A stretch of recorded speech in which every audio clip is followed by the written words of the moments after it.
This is St. Louis Cardinals baseball. This afternoon from PNC Park on the banks of the Allegheny. It's game number 2 of the 3-game weekend series.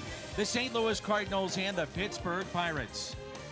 And with Brad Thompson, I'm Dan McLaughlin. Welcome to Cardinals baseball. Great to have you with us. Jack Flaherty will go today for the Cardinals, coming off a very impressive outing. It was just a weekend ago. Yeah, he was fantastic last time, and I know the offense has struggled here recently, but starting pitching has been great. And his last time out, you see the numbers there. 7 2/3, punches out 13, throws 120 pitches. He was efficient with everything that he had. Fastball in the bottom of the zone. Great slider. Hopefully he can build off of that one today. 7 2/3, 13 strikeouts. We'll see if it carries over.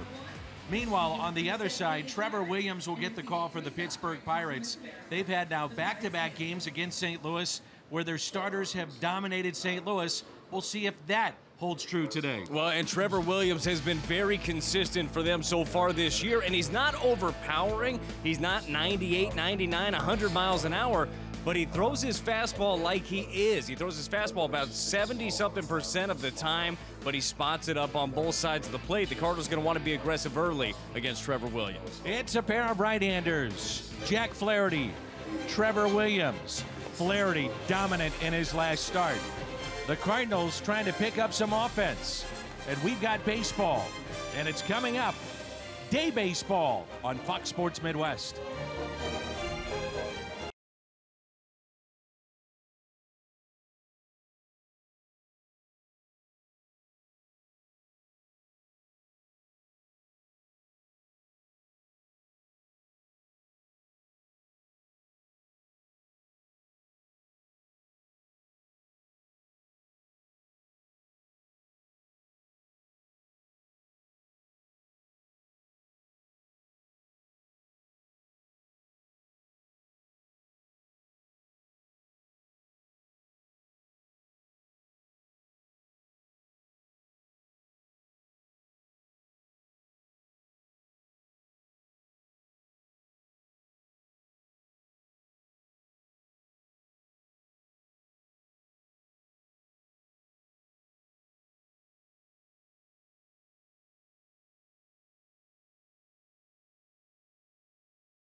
Budweiser. Wherever legendary MLB moments happen, Budweiser will be there. And by Chevrolet, the #1 selling brand in the St. Louis area. Find yours at your Mid-America Chevy dealer.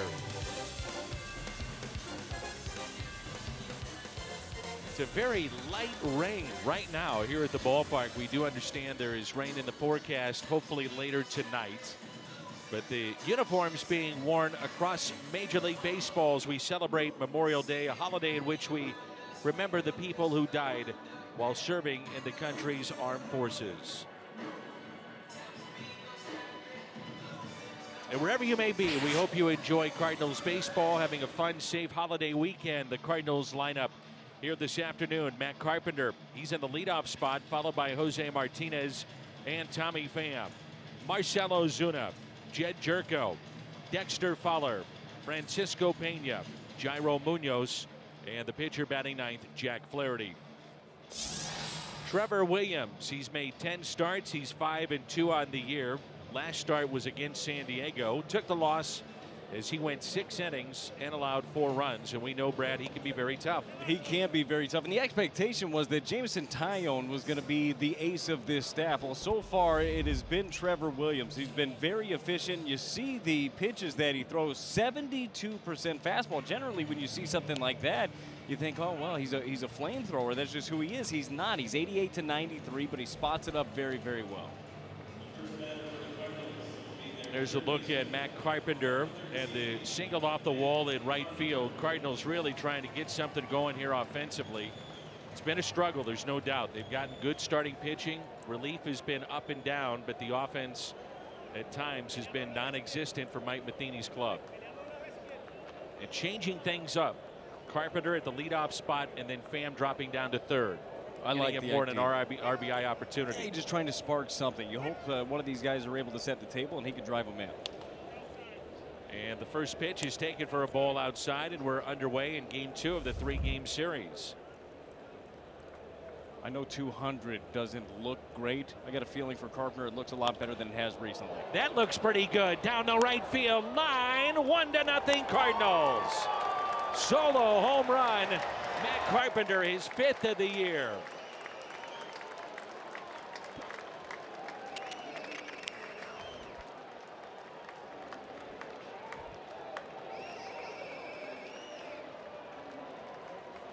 We talked so many times about trying to jump out on top early, get offense going.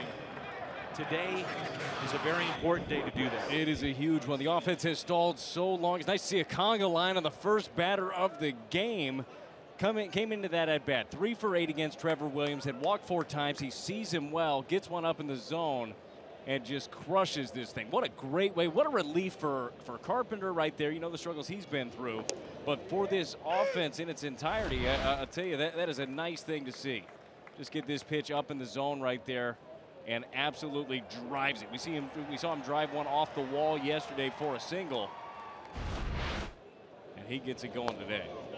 417 feet, the distance of that home run by Carpenter. And now it's Jose Martinez. He's hitting .333 away from Busch Stadium. It's in the top 10 of the National League, 306 overall. That one got Cervelli. We've seen Francisco Pena get beat up behind the plate. That one caught Cervelli. Not sure where, but you could hear it even all the way up here. It caught him flush. He's definitely shaken up quite a bit back there. That is a tough job, and it's day in and day out, and a lot of times it doesn't catch a guy as square as this where he needs a breather, but we don't even notice half the time the things that these guys go through until you see them after the game and they randomly have ice on 8 different areas. Right.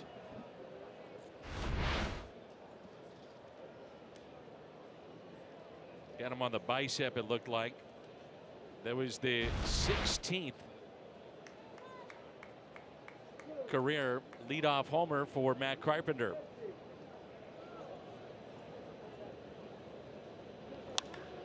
And that's a base hit into right field. Polanco over to dig it out. Martinez thinking 2, and he's in with a double. So a home run and now a double to start this game. Jose Martinez has been so good at this. 2 strikes, being able to take the ball where it's pitched. And he just sticks the bat out there, is able to drive this one down the first base line. You see this fastball way just covers it so well. You can see Polanco, if it stuck underneath, was going to raise the hands and say it was not a playable ball, but it just popped out enough for him to play. It turns out to be a double. And now Tommy Pham, who had his solo home run last night. Hits it to short, and a play right in front of Mercer. Martinez trying to stay in a rundown, but it doesn't matter. Pham will stay put at first.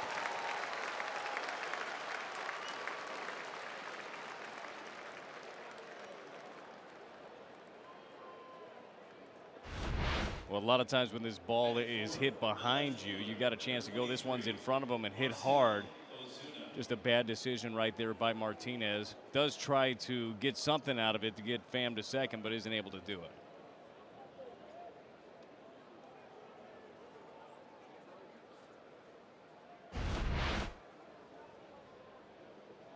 You know, Jordy Mercer is not flashy, but very solid. You know, good fundamentally. Now that wasn't a very difficult play. Martinez made it easy for him, but generally speaking, very good. Yeah, but you got to be ready for every situation. You just need to be steady there. He's been that for quite some time now. So it's a runner at first base and Marcell Ozuna. You got Tommy Pham over there at first. Got 8 stolen bases already. He's been caught 5 times. Remember, the foul tip just a minute ago hit Cervelli right in the arm. You wonder if it's a good opportunity. Tommy Pham with 8 stolen bases. He's been caught 5 times. Marcell Ozuna, a couple of hits last night quietly, 7 for his last 10. Nothing into the count. But you're really waiting for him to drive the ball. Yeah, the 2 hits yesterday, they're great to have, but both of them are little ground balls that found themselves homes. You know that the home for him is generally going to be in the gap or in the seats when he is right.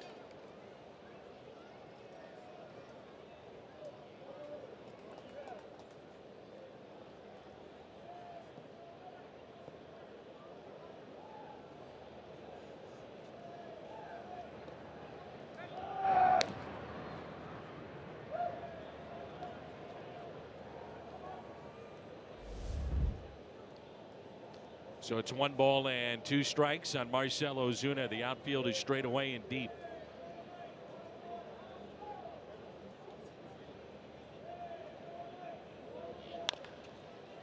Could be a double play ball as Williams let it go, and it is.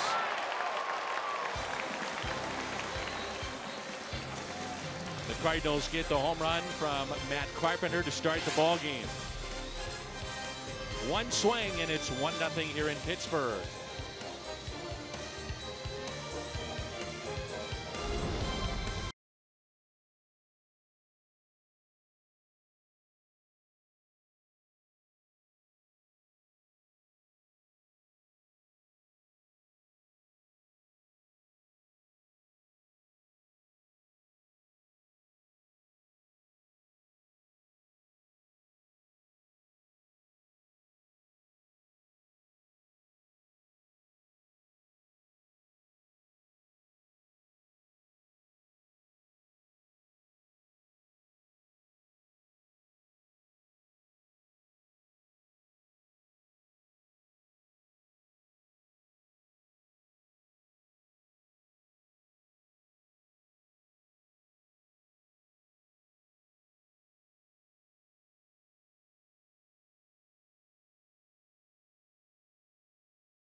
Of the year.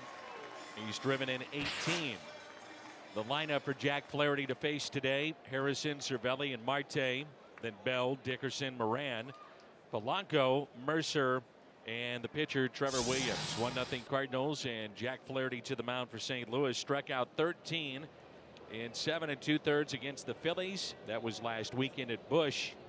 One of 25 pitchers to strike out 13 in a game this year. That's a lot. It's a ton of strikeouts. That was a good month for me back in the day, and he just had it all going. He was pounding the strike zone. It was fun to watch. 0-2 on Harrison, and when you think about Jack Flaherty, you think about that very good slider. You've seen the his two favorites already. Started him out with a nice fastball in the outer half. You see the swing and miss on that slider, and they both come out of the same slot. They both look the same, but that slider just dives off at the end. Harrison to third. There's Carpenter. One away. Let's go around the horn. It is presented by Dobbs. Around the horn with Dobbs, Ozuna, Pham, and Fowler. Then Carpenter, Munoz, Jerko, and Martinez on the infield. And Francisco Pena, the catcher, yet again. Cardinals did make a couple of moves today. Jeremiah Johnson will have more on the big move with Greg Holland. He's been put to the DL. Stephen Barron, backup catcher, sent to Memphis. So Carson Kelly has been brought up, and Tyler Lyons is up as well. Mentioned the importance of a second lefty when you think about the Pittsburgh Pirates. Very left-handed heavy. Yeah, they do, and it's nice to be able to go to different looks, and you know when Lyons is right. And I don't think we saw as much of it this year, but we did last year. You could put Lyons in any spot. That breaking ball was tight. He was able to throw it for strikes, throw it for chase. That'd be nice to be able to have that guy back in the bullpen. It will be nice. Another ground ball for Carpenter, and that's out number 2. The Pirates getting healthier today. Starling Marte returns, but with that, going to the bench, one of their best players in the last 7 to 10 days. That's Austin Meadows. Well, this is going to be, it's never a bad thing. Well, we've talked about this with the Cardinals. We will here in a few more days when you have Alex Reyes available and when you have Carlos Martinez coming back. It's never a bad thing to have too many good players coming back, but you do need to figure out how to get everybody time, and that's something that Clint Hurdle's going to have to work with Austin Meadows. Boy, important today, first pitch strikes when you think about Jack Flaherty. Well, 3 for 3 so far, and that has not been his MO. He's thrown the ball really, really well, but first pitch strike is something that he struggles with. It's nice to see him get a hit. Out to center, and this game is tied. Long home run, Starling Marte, his 7th of the year.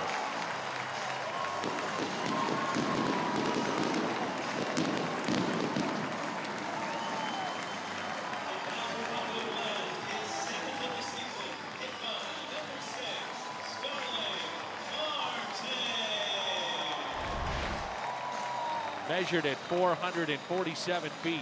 Well, Flaherty goes with the slider. It's already been pretty good today, but this one just hangs up, and Marte is ready for it. So glad that he could come back today. That's great. Good for him.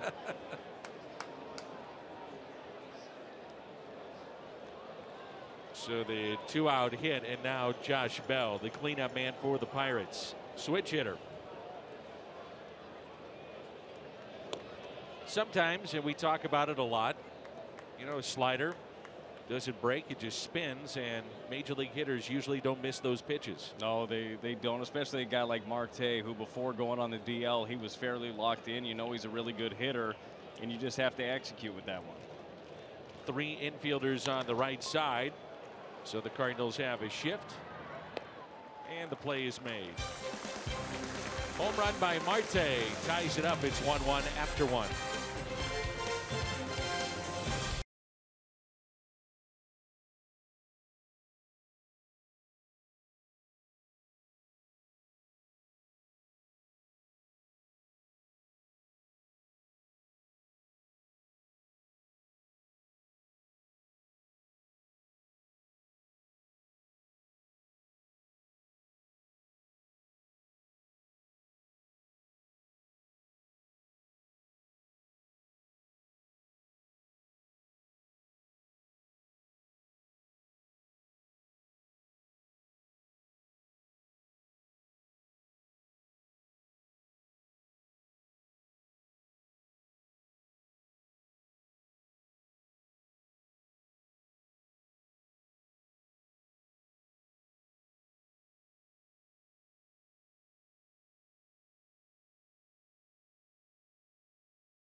which is what just took place moments ago in the home run by Marte. That was hit a long way. It's quite obviously wind aided at this point. The flags are still, Brad, but I get it. It's a gust. And it happens. And a home run's a home run, okay? I don't care if it barely gets over or it's quite impressive. All right, it was quite impressive. Went right over the bullpen of the Cardinals and then the Pirates. The gentleman right there with his souvenir. Nothing in two. The count on Jerko. Spins away from that strike call. Didn't like it from Bill Miller. He's the crew chief. Cardinals offense has been outscored prior to today 25-8 in 4 games here in Pittsburgh. And back-to-back starts for the Pirates in which their starting pitchers did not allow a run. That changes today thanks to the home run by Carpenter. It was so big too, just to get started, and you have that momentum, and it's cut short a little bit right there by getting Martinez caught in between. But just to score, just to see that number up on the board, to get a couple of knocks in the first inning, this team, this offense has been looking for something to get them going. And now the 2-2 pitch. And strikeout of Jerko. Maybe looking for something else. Odd swing there. Strike 3. And the first strikeout for Williams. Well, you see this ball, he's set up inside, has a little natural cut to it, brings it back over to the middle of the plate and down. Earlier in that bat, the 0-1 pitch was a sinker, it appeared, that was coming into him. So when you're expecting that and you get it to go the other way, that's a hard thing to jump on. Here's Dexter Fowler. Snapped in 0 for 18 last night with a double. And a shift on the right side.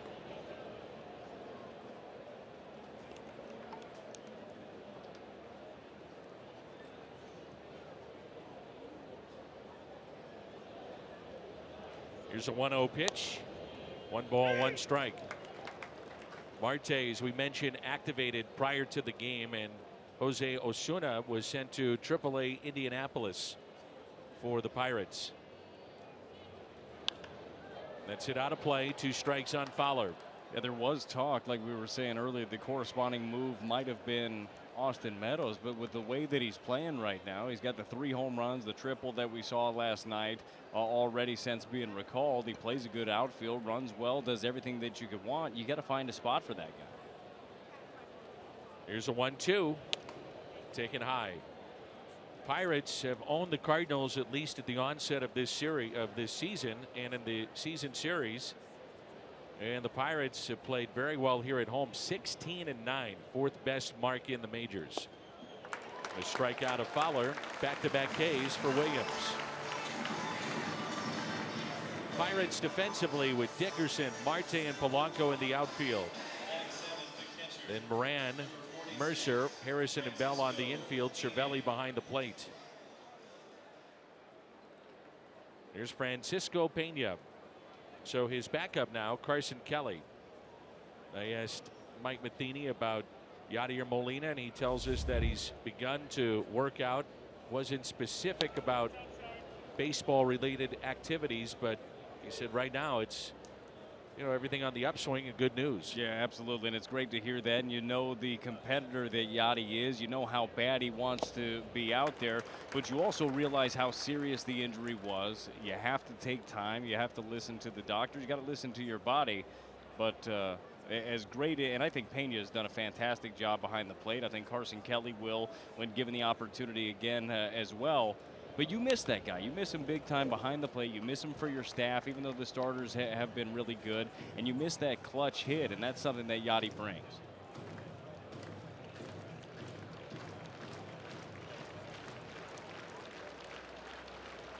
One and 2 on Pena.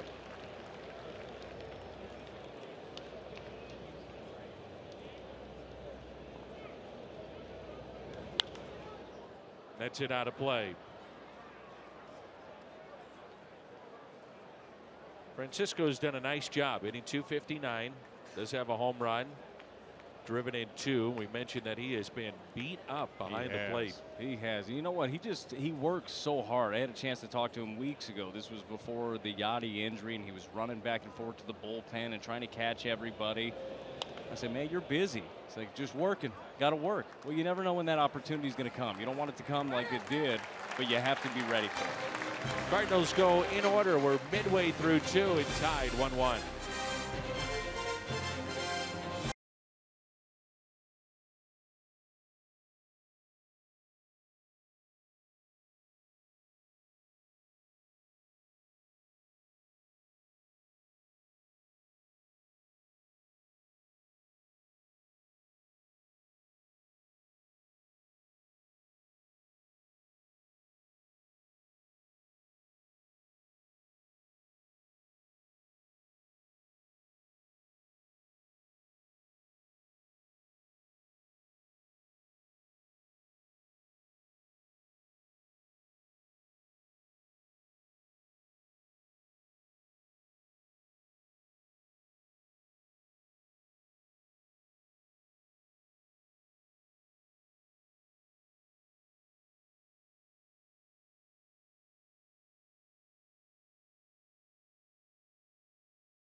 Park. A flurry of activity for the Cardinals before today's game. The headliner, Greg Holland, who has struggled this season, his first season with the Cardinals, he goes on the 10-day disabled list.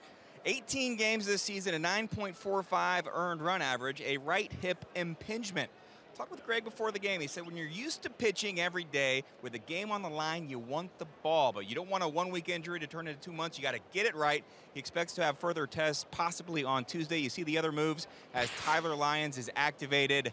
Tyler Lyons could provide a boost out of the bullpen, another left-handed arm. But guys, Mike Matheny wouldn't reveal any other details about a timeline or a prognosis for Greg Holland, other than to show his respect for what he is fighting through, how hard he has been working to try to get back, and how he hopes he can get him back at some point in time.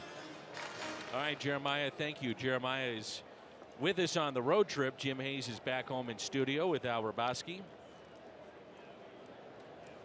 Not easy what Greg Holland is going through, clearly. No, it's not. And Mike made a point today to just talk about how old school Greg Holland is, how he will battle through everything, where he'll fight, where he doesn't want to have an excuse for anything, as Jeremiah was saying there. And you do respect that, but at a certain point, you have to get right. And it's been very apparent. And he had the signing late, so he didn't have the spring training, so there was that issue. But we were at the point where he should be right. Like, physically, if he is good to go, then you got to start seeing the results. You couldn't see him. And if that hip is bothering you, it's very hard to finish any pitches. And that's been the thing for Holland. He couldn't finish anything. There's Corey Dickerson at the plate. 1 ball and 2 strikes. And Mike, as Jeremiah said, did make a point time and again about Holland as Dickerson lifts it in the air into right center. But the fact was, he never made any excuses. He said, this is on me. Nobody else's fault. I'm not getting people out. It's on me. Let's turn to Brad Thompson's Toyota keys to the game. Well, key number 1, so far so good for Jack Flaherty. Be efficient. He is pounding first strikes so far today. Coming into the game, he was 50% first strikes.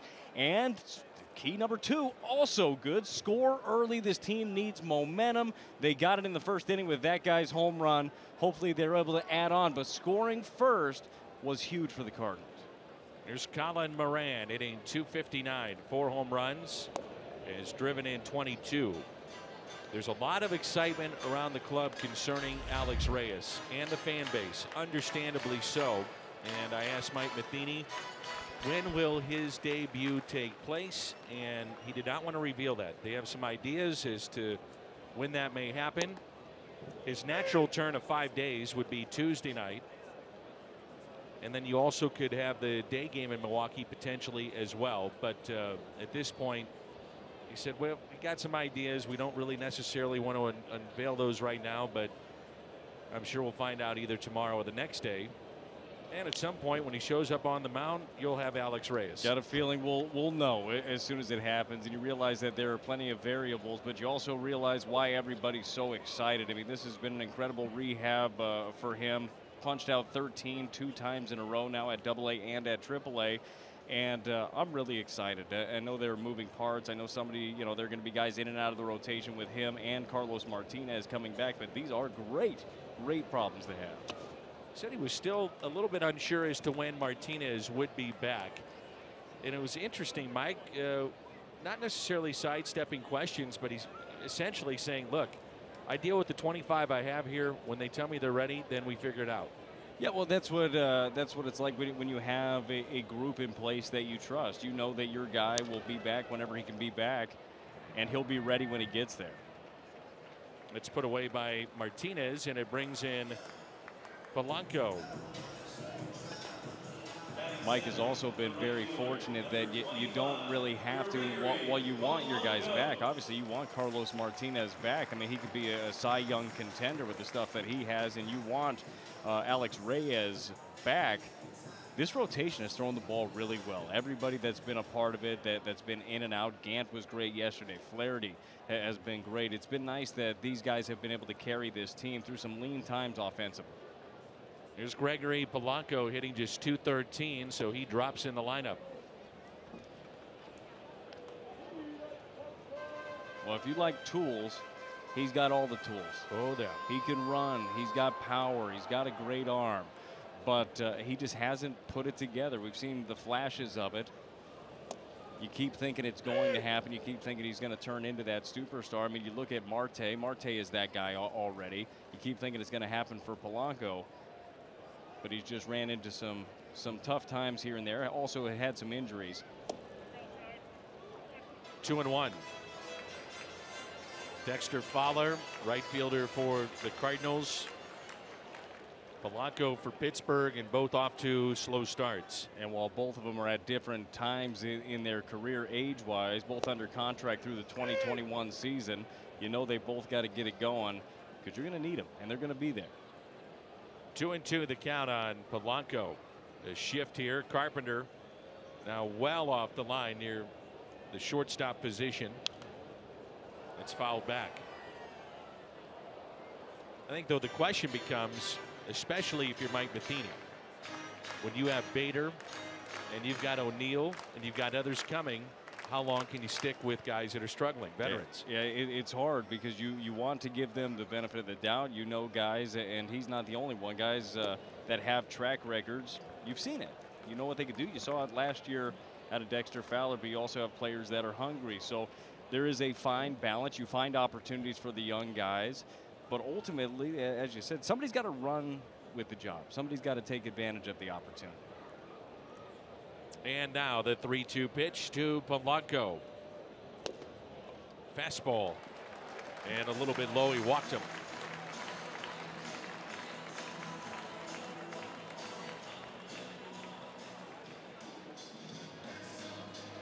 Brings in Jordy Mercer, hitting .341 here at home.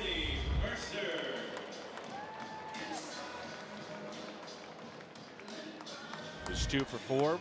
RBI triple last night.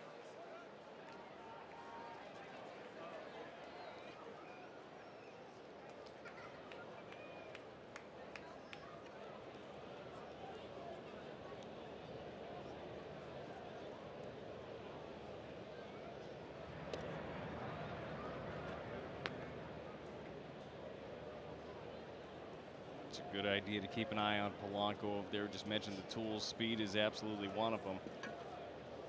Not necessarily the greatest base stealer yet, but if you give him a jump, he'll absolutely take it on you.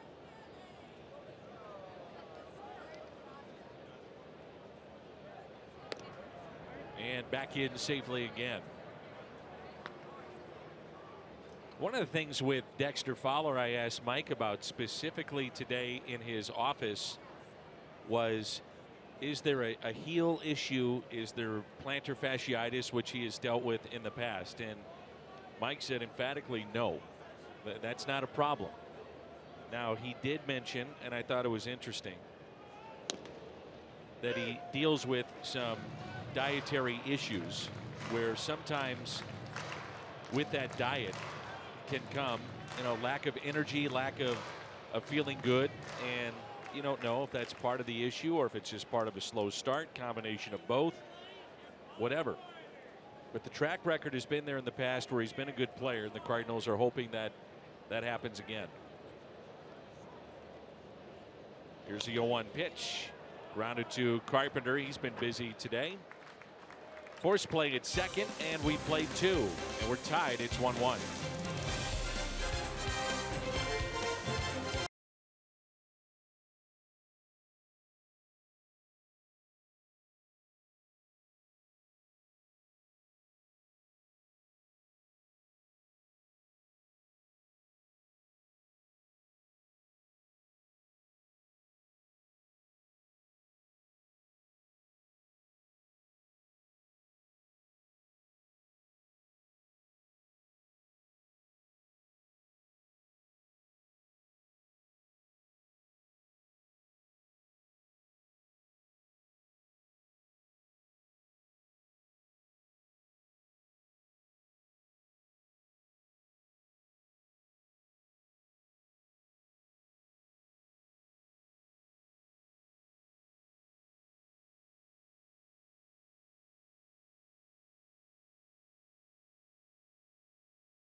Coming up, that's June 2nd. It's embroidered on the front, the Cardinal logo, the birds on the back.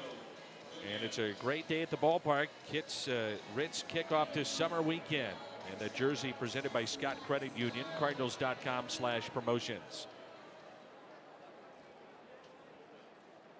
And the batter is Jairo Munoz, followed by Flaherty, so 8, 9, and 1, and Carpenter.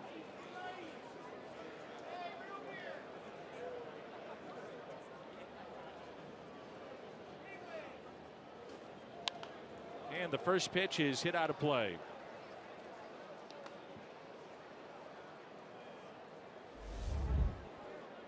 Munoz had a 4-hit day this past homestand. He's at shortstop this afternoon.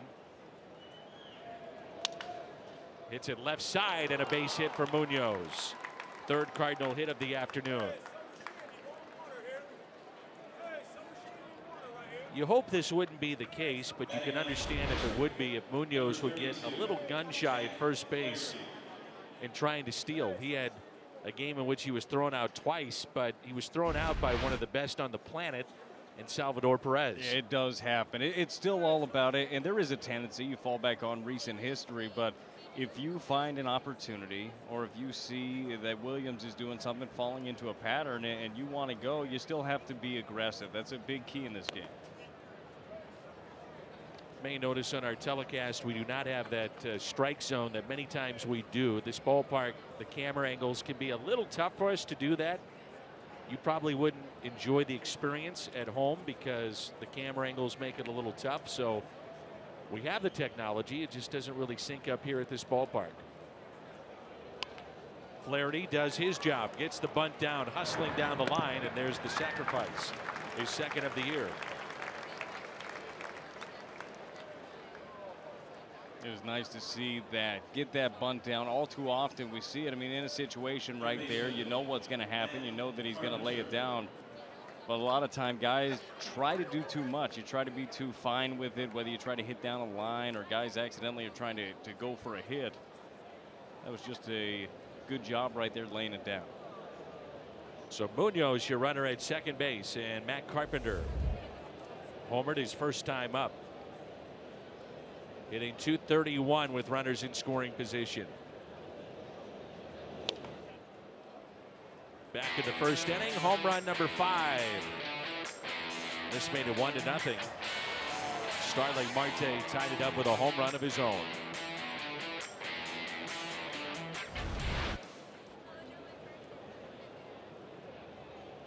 Here's a 1-0. 1 ball, 1 strike. I wonder, because of shifts being so prominent in the game today, and if there's a minor leaguer that will be shifted upon, let's say, time and again once he gets to the major leagues, how much they teach that particular player to bunt. Bunt for a base hit. Learn to hit the other way. At some point, you're going to have to be well-rounded if they start taking it away from you, because as much as you're driving the baseball throughout the minor leagues, if you're not putting up the numbers, if you're not getting the knocks, you know they're going to do the same thing to you at the big league level. I think it's a great point. I feel like you have to learn. You have to learn how to drive the ball the other way. You have to learn how to do other things. And there are situations where don't worry about it. Try to hit it over the shift, you know, if you find yourself in a good spot. Here's a 1-2 pitch to Carpenter. Now, clearly in this spot with a runner at second, your third baseman Moran has to stay close to the bag, but usually in this spot it's 4, sometimes 4 to the second base bag and then go right against Carpenter. Even with Moran playing where he is, you saw the overhead view right there. I mean, there is a huge gap on that left side of the infield. Trevor Williams likes to use his fastball 75% of the time with 2 strikes. Goes off speed there. So you know that as a hitter. Williams knows they know it. So it's a game of adjustments or trying to fool the opposition with maybe something else. No doubt. He does it there. Did the pitch before. Goes off speed. He's way more comfortable. I mean, he throws his fastball a lot. He's able to spot it up on both sides. Got a feeling you'll see it here.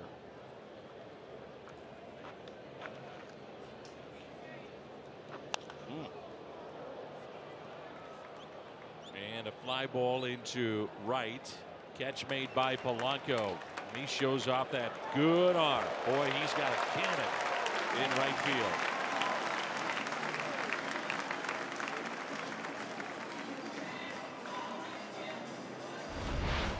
There it is. The arm of Polanco, and Brad talked about being a 5-tool player. Well, just gets behind it well. He's got a rocket of an arm, and I mean, there are some right fielders that you could run on. There are some you can't, and you better know coming into it that Polanco is just not one of those guys that you're going to take that extra bag on.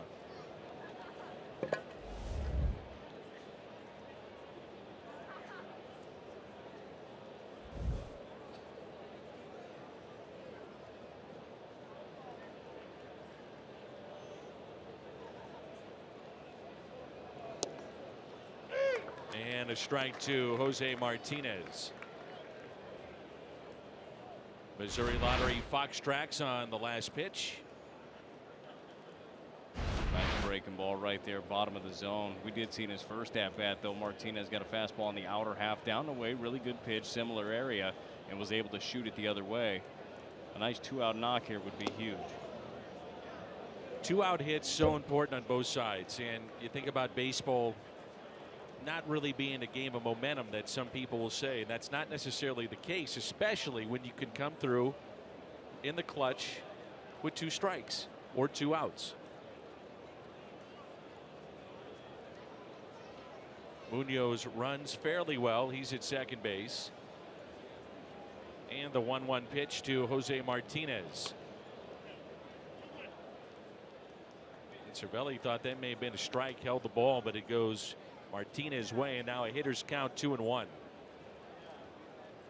We've seen a lot more off speed from Trevor Williams so far today. We talked about the scouting report coming into it, and you're right, there is cat and mouse. There are situations where you're expecting something, and as a pitcher, you have to be smart and throw something else. He's done a good job of that today. The 2-1. This is the 59th plate appearance that Martinez has had with a runner in scoring position. That's in the top 10 of baseball. And for the most part, he's done a pretty good job in this spot as Cervelli wants to talk it over.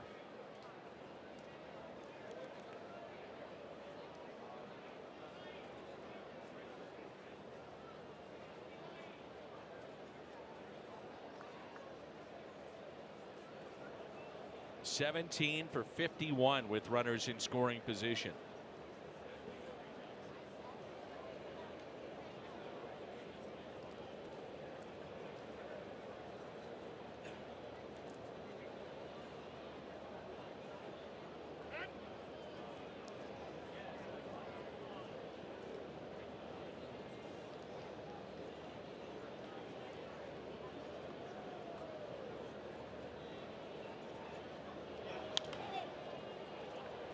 That's hit out of play. It's a tough thing when you're facing a guy like Jose Martinez with 2 strikes and you just know he covers really well. A lot like we see Yachty do oftentimes. If you throw him that little slider away, he's not afraid to just flick it over there. It's not all or nothing, but when you throw that heater in, he takes a hack like that. He's a dangerous hitter.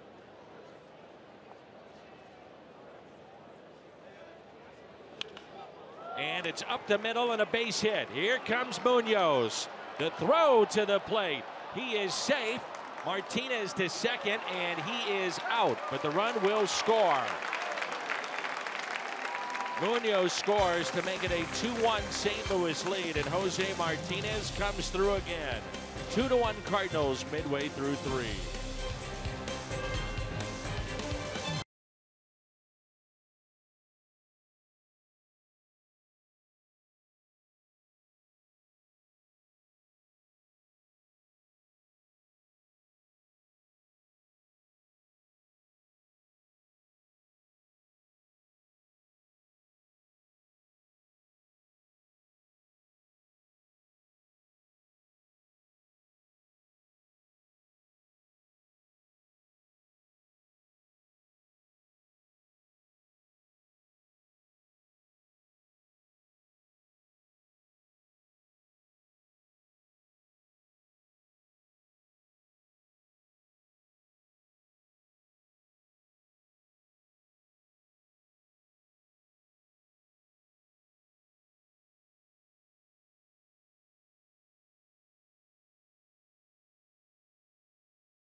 This season, download MLB At Bat today. Well, you love the 2 hits by Martinez. You don't love that he's run into a couple of outs. Yeah, there is a fine line between being aggressive and just realizing that play's in front of him right there. You have a little momentum going. You got Tommy Pham coming up. If you're going to take a chance, I guess do it with 2 outs. But a couple ones that have slowed you down. But a big knock nonetheless, and the Cardinals have needed that so desperately. I would rather err on the side of aggression than passiveness. And he plays the game very aggressive and got a big 2-out knock right there.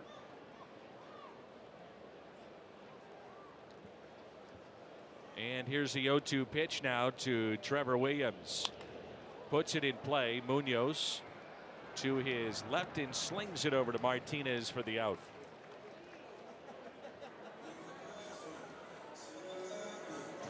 So first time through the lineup, 1 hit allowed, the home run by Starling Marte, a walk, and that's been it. Here's Josh Harrison.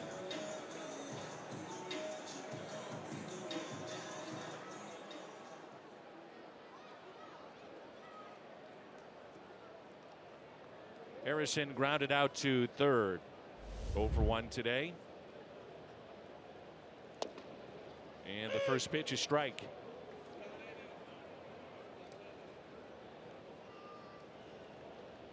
Harrison came from the Chicago Cubs with 2 pitchers for John Grabo and Tom Gorzolani back in 2009. But he's turned into an all-star and can play anywhere on the infield.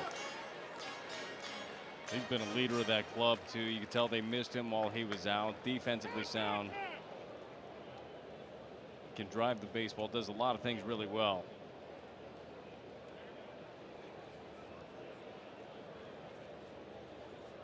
Here's the 0-2 pitch to Harrison. Blew it by him, and the strikeout, the first of the afternoon for Jack Flaherty. Arquilla drive to success, and we take a look at Francisco Cervelli, who has been outstanding against the Cardinals. 5 for 11. He had the big bases loaded hit last night that cleared him. Overall, his on-base percentage is above 400, so he moves up into the second spot in the lineup. He's always been a decent hitter, but he is seeing the ball really well right now. Catches, he receives the ball well, great with the staff. But this has been next level the way he's swinging it. Longtime Yankee, then came over to the Pirates.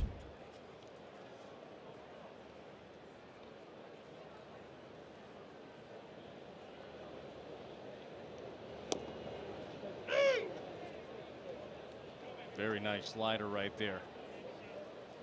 1 ball and 1 strike.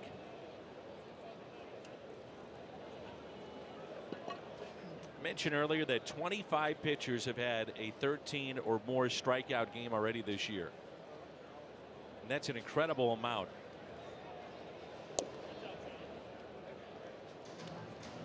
These two are very close. Jose Martinez and Francisco Cervelli, both from Venezuela. Both have tried to raise awareness for the issues in that country.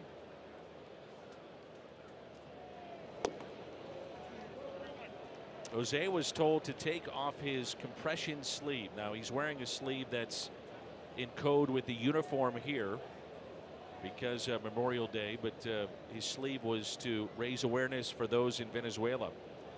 Colton Wong also told to take off his compression sleeve.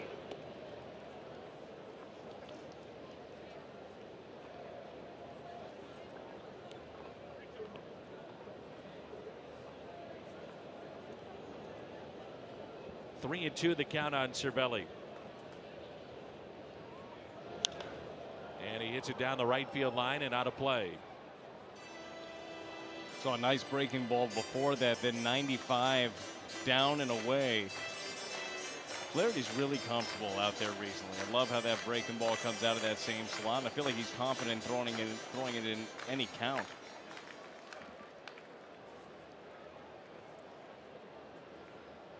Gap in left center.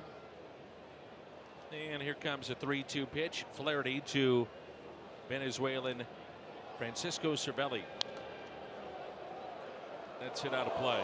Cervelli actually was with a bat maker in St. Louis. And they have those bats that help protect the hamate bone. He used that to get back into, well, just saying, you know, back into an everyday feel a year ago, as he has had all kinds of issues with his hand. That's fouled back. Now he's gone to the traditional bat again, but this bat maker in St. Louis has it approved through Major League Baseball. And they found that the exit velocity with his bats is about 4 miles per hour harder than a normal bat. Man, and I guess the question would be, why wouldn't everybody use it? But we're all creatures of habit. Exactly. So when you've done something the same way for a really long time, you just stick with it. But I've had a chance to swing one of those bats, and it does feel smooth. There is no rollover with the knob hitting you in the palm. Those are Pro XR bats.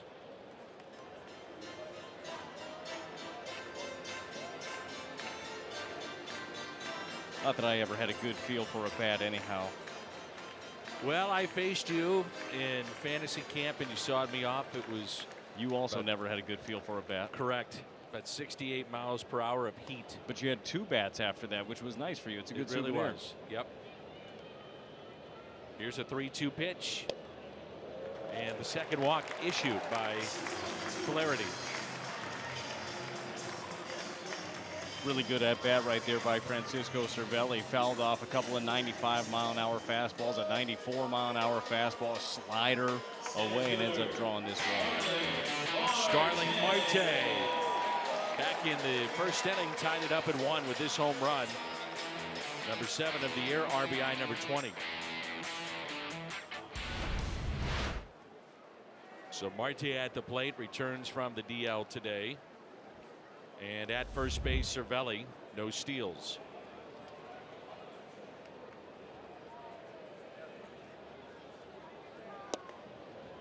And there's strike 1. The lights are on here at the ballpark. It was a beautiful day around, I'd say noon, 1 o'clock, and then the clouds rolled in. It got dark. Temperatures dropped a bit. Rain in the forecast tonight and again tomorrow.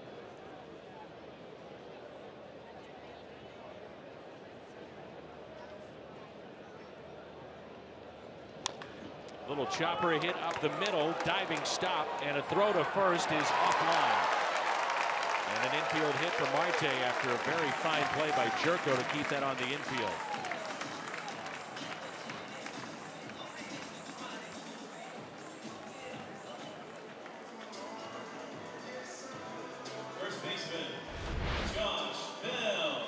Well, Flaherty goes to the fastball in right here. Ground ball up the middle. Almost got it with the bare hand. Jed Jerko, though, that is a really nice play. It's going to be tough to make that. You know Marte runs really well to first.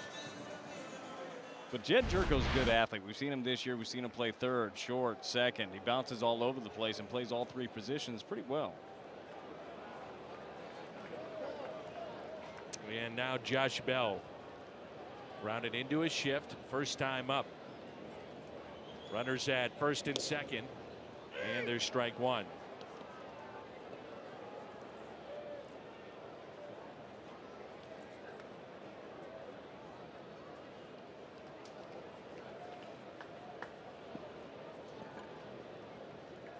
Josh Bell, second round pick in 2011.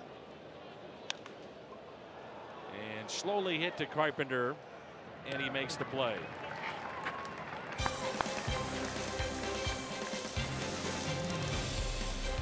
Well, Jose Oquendo has to love what he's seen out of Jed Jerko. It's 2-1.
Jed Jerko in the last half inning. He's a three-sport star from Morgantown, West Virginia. So this appearance in Pittsburgh, a little bit of a hometown hero type of game. He has a number of friends and family in the stands, and he told me on Thursday when the team arrived into town, he went home and had a little cookout. They had a birthday party for his daughter. She is turning 1 May 30th, and he said there's nothing like being back at home.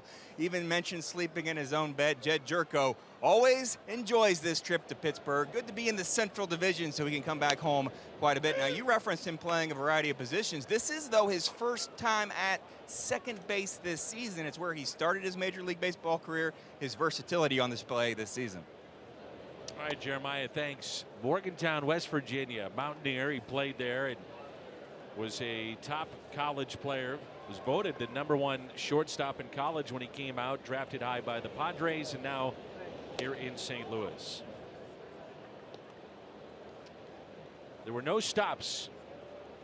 The major leagues for Brad Thompson in his hometown of Las Vegas. Not yet. Well, not for me. That's not going to happen, but who knows? The Vegas Knights are in the Stanley Cup final.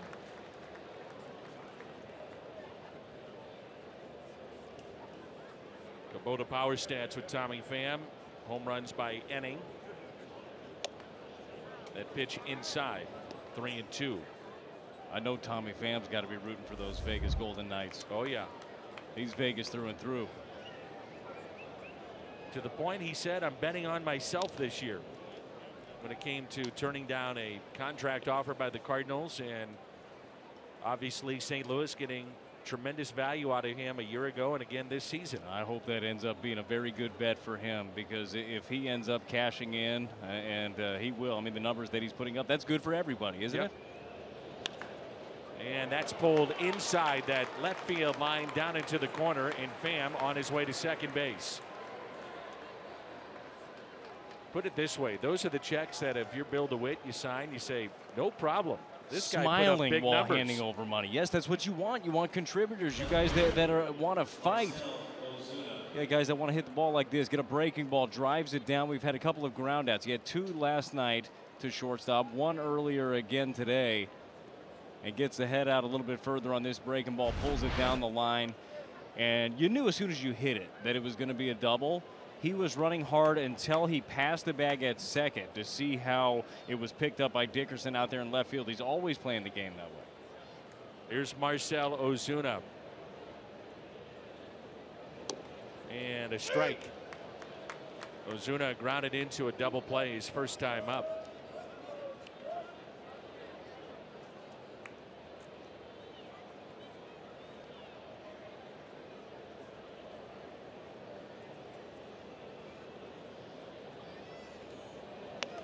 Up and in. So Marcell in that cleanup spot, and you're hoping that in that spot he has a chance to drive in runners and produce at that spot. Been hit and miss since he's come over from Miami. So that only 1 hit out of the last 10 with runners in scoring position. There haven't been that many runners in scoring position for him. It'd be nice to get things going. Off the end of the bat and into shallow right. Pham is held up at third. As Polanco hits the cut bell, runners at the corners, and nobody out for St. Louis.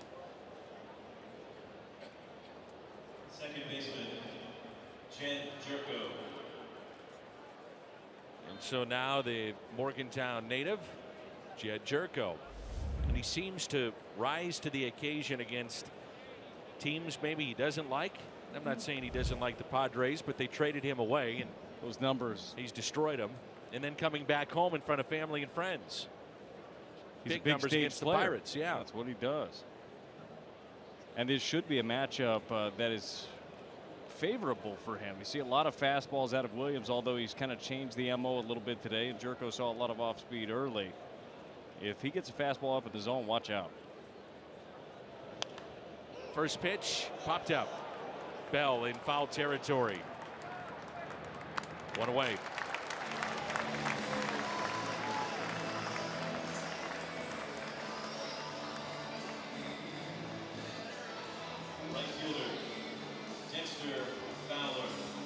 Brings in Dexter Fowler at the double last night. 2 doubles his last 4 games. He's Been a .271 hitter in his career against the Pirates.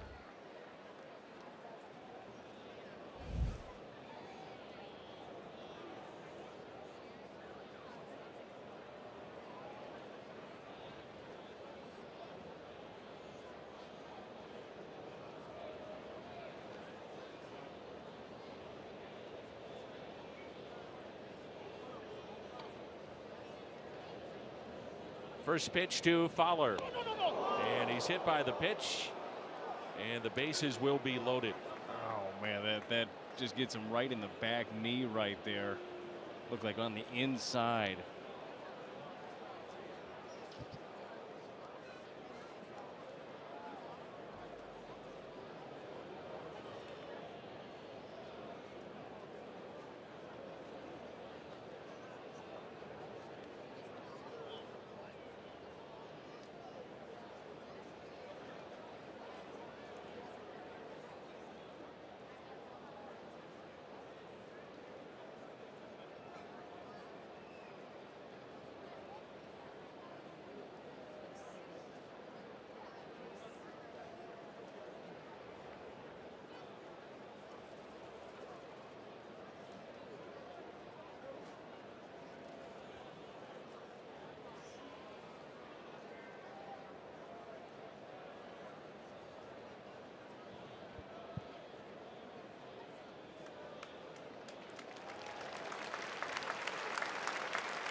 And that'll be it for Fowler as he limps off the field into the Cardinal dugout. Now Harrison Bader will check into the ball game.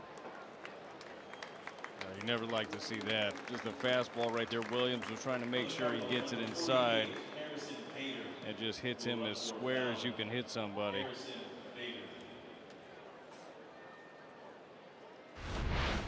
see Williams get in there. Right in the side of the front knee. I thought it was a back one initially. I mean, there is no padding there. You can get hit in the hip. You can get hit in the thigh. There is nothing to slow that down. That hurts badly.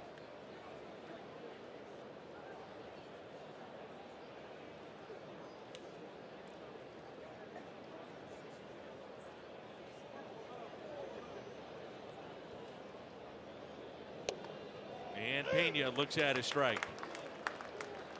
Inning started with a double by Pham, advanced to third on a single by Ozuna. Jerko popped out, and then it was Fowler being hit by the pitch. So here's the 0-1 pitch now to Pena. Pulled foul, and it's 0-2.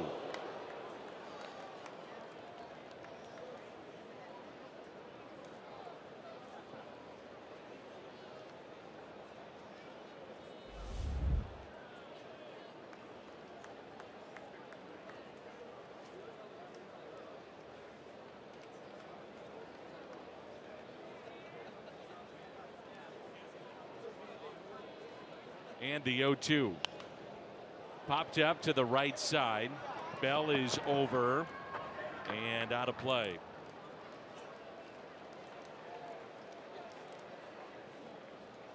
It's a situation here. You've got bases loaded, 1-run ball game. You got 1 out. You'd love to just make this hurt a little bit. The Cardinals have needed that momentum, needed to be able to put a couple of hits together in a row. You have bases juiced right here. I know it's a tough count. Hopefully Pena is able to do something.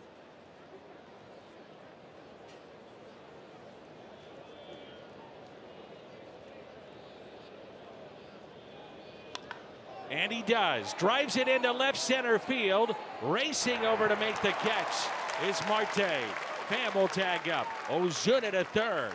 And the Cardinals have added on to their lead. It's now a 3-1 St. Louis lead. Needed that badly. Good piece of hitting right there by Pena. Gets that ball on the inner half and drives it. Teammates are happy. Can't leave those ducks on the pond. Got to be able to get some of them in. And he does the job right there.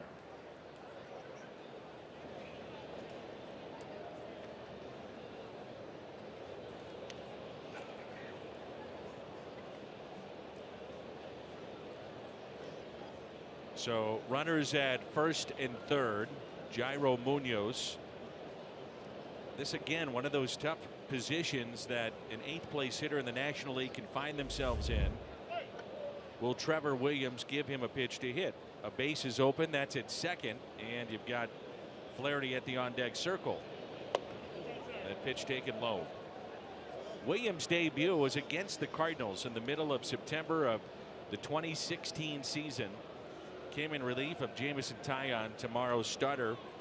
Pirates won the game. His father Richard was in the stands. A huge hug, embrace, as his dad was diagnosed with cancer, was given basically 2 to 3 months to live, and he beat it and saw his son make his major league debut. It really is one of the great moments in baseball in recent history. Yeah, a really cool moment, a lasting image down the line. And it's special. This game, everybody gets to this level, and it's special, and we focus on the individual, but there are a lot of individuals that are behind each guy that makes it here. Munoz pulls it. Diving stop Moran, and a run will score. That's Ozuna. Put the ball in play. Good things happen, and the Cardinals have a 4-1 lead.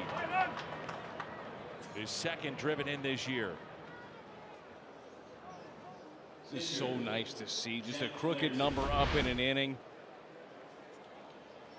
See this pitch, just chops it down the line right here. Makes a nice play to keep it in the infield, but Munoz running hard here.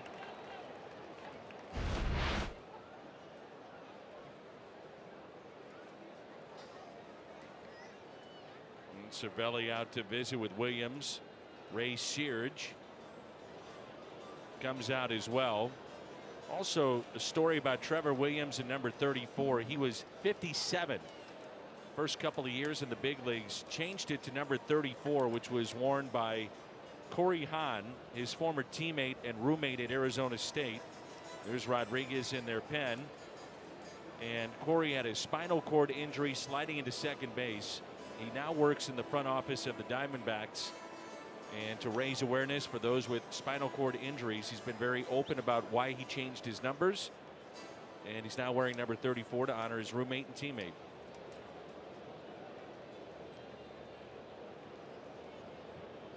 Runners at first and second, and Jack Flaherty looks at a ball low and outside. Pitch count at 62. That was Richard Rodriguez getting loose in the pen.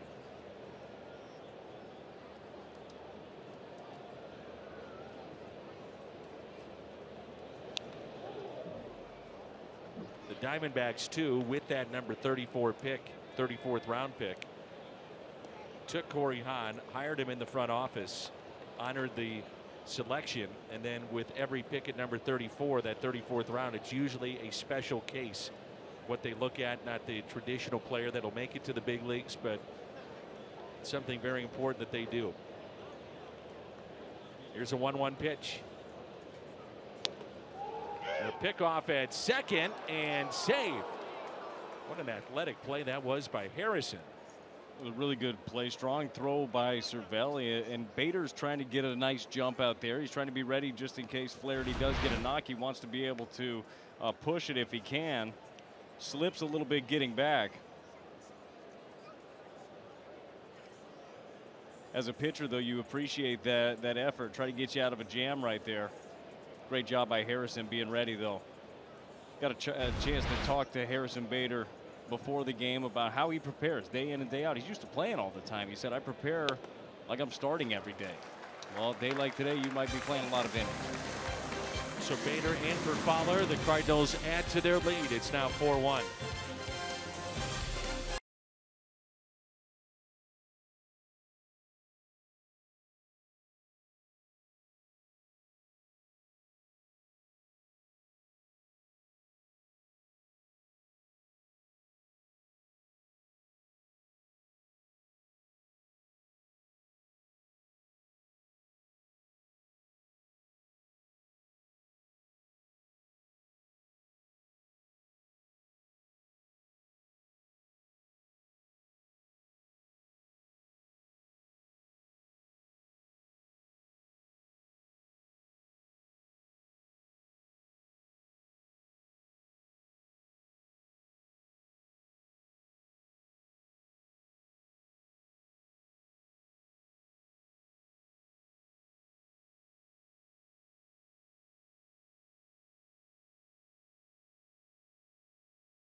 We highlight Johnny Mize, known as the Big Cat, first baseman, great fielder, served in the Navy this Memorial Day weekend. Take a look at Johnny Mize. He was inducted into baseball's Hall of Fame in 1981, the Cardinals Hall of Fame, you may recall, back in 2014. Five-time World Series champ, Johnny Mize. Harrison Bader takes over in right field for Dexter Fowler. Hopefully he's going to be all right. And we move to the home half of the fourth. Leading off for the Pirates, left fielder, Corey Dickerson. Here's Corey Dickerson. Fly to right, his first time up. Once again, Memorial Day, we remember the people who died while serving in the country's armed forces. Special day.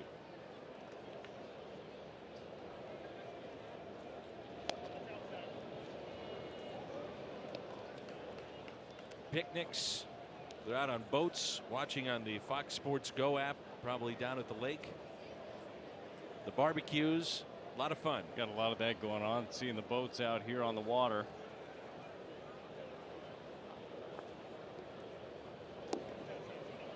Two balls and no strikes. Andrew McCutchen goes to San Francisco. 233 with the 3 homers, driven in 19, and the Pirates add Corey Dickerson.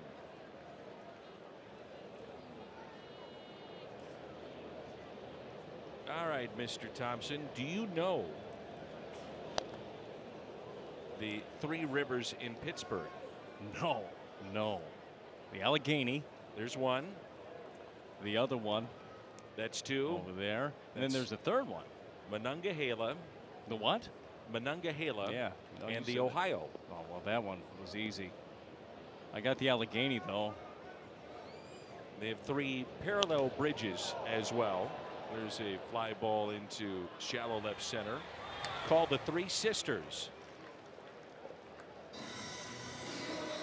What are their names? Well, you have the Clemente Bridge that we walked over last night to go back to the team hotel. Oh, I thought it'd be sisters' names. The others being the Rachel Carson Bridge and the Andy Warhol Bridge. Okay, those are all good. They were going to name this the Clemente Stadium, but there were naming rights that went to this ballpark. There was a hugely popular sentiment in Pittsburgh to name the park after Roberto Clemente. So you have the Clemente Bridge.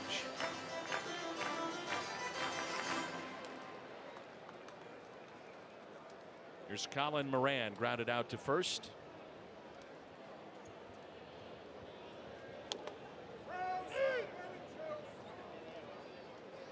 There's a Clemente wall 21 feet high to honor the great Roberto Clemente.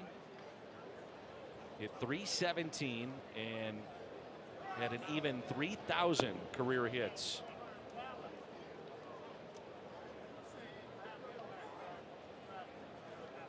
Now he would step to the plate at 3 Rivers. The organist played the theme from Jesus Christ Superstar.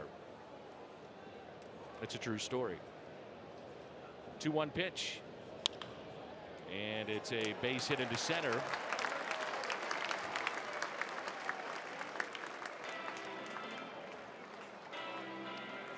Flaherty, Reyes, Weaver, the youth movement in the Cardinal rotation, the BJC Healthcare difference maker.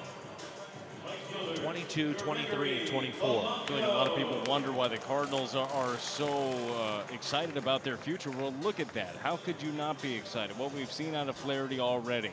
What we've had a chance to see in 2016 out of Reyes, and so far on his rehab, he's been great, and Weaver's been outstanding as well. I mean, there are just so many things to be excited about. Yes, the offense has to get going, but pitching can carry you for a certain amount of time, and these guys have been doing it and will continue to do so for years on end. So the base hit by Moran, and it brings in Polanco. That's hit out of play. A couple of final thoughts about Clemente, because we do have so many younger fans that maybe don't understand the impact of Roberto Clemente. He was on a plane overloaded with relief supplies that crashed into the Atlantic Ocean. That was New Year's Eve 1972. He was headed to Nicaragua, which was earthquake stricken at that time, and he did all kinds of things in communities, his home here in Pittsburgh, across the country. Double play ball, 4-6, and the tag, no. So they're not able to get the final out. Cardinals taking a look at that to see if Martinez did indeed tag him, but looked to be a tailor-made double play. Yeah, Martinez looked like he got him. Matheny wants to take a look at it. We'll see here. Munoz turns, throws, and he absolutely gets him right here. That's a double play. They're going to put that up on the video board here at the ballpark, and you'll start seeing the Cardinal players walking off the field.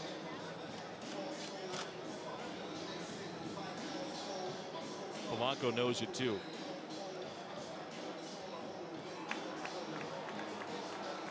And a quick resolution. Call is overturned on the challenge. And we head to inning number 5. 4-1 St. Louis.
Off season in St. Louis with many of the Cardinal minor leaguers, and Richard Rodriguez, the Chevy, called to the pen. So they knock out Trevor Williams. His day is through. And the top of the lineup in Carpenter, who is 1 for 2. Home run, led off the game with that 5th home run of the year. Yeah, short day for Trevor Williams, who has been so good leading up to this. That Carpenter's home run, only the 2nd one he's given up at home. It has been really steady here. But this bullpen of the Buccos has been very, very good. But usually it's the late inning. You're going to get to the bridge here. Hopefully you can keep this momentum going and just continue to add on against these guys. 1 ball and 1 strike on Carpenter.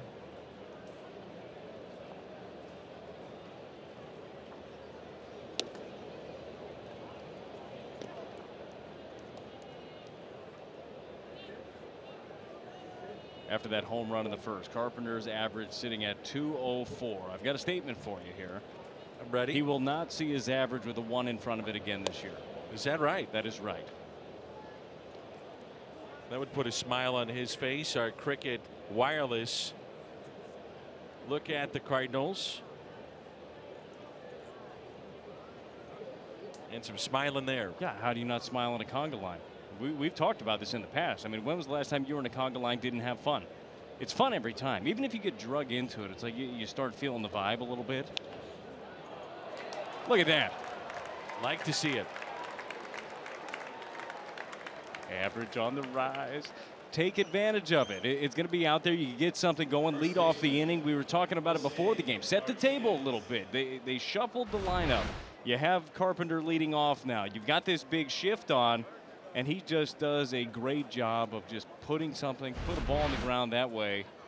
It gets stuff going. Well, you've got to do it. If you're having trouble hitting into the shift, you've got to try something else, right? That'll stop them. If you keep getting on and you're able to do stuff like that, yes, the home run is great. That beats the shift as well. But when you have a chance to set the table, you've got Martinez coming up. You got Pham behind him and Ozuna. It's a good thing to do. Here's Jose Martinez, and he looks at a strike. Hits by direction for Carpenter. And on the left, it's starting to go up. There's a lot of room over there. I mean, seemingly every time for him. And like you said, if you keep driving the ball that way, or even if you do that right there, it keeps him honest.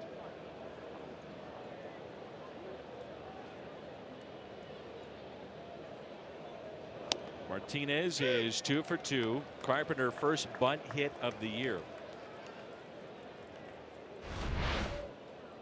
Chevy Foxtrax catches the outside corner. 0-2. Very, and I mean very light rain falling here at the ballpark currently. Some with the ponchos out, the umbrellas.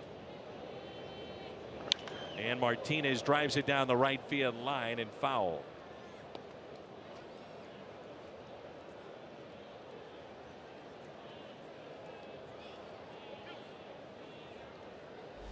Congratulations to St. Louis University baseball. Darren Hendrickson, who is the A-10 coach of the year.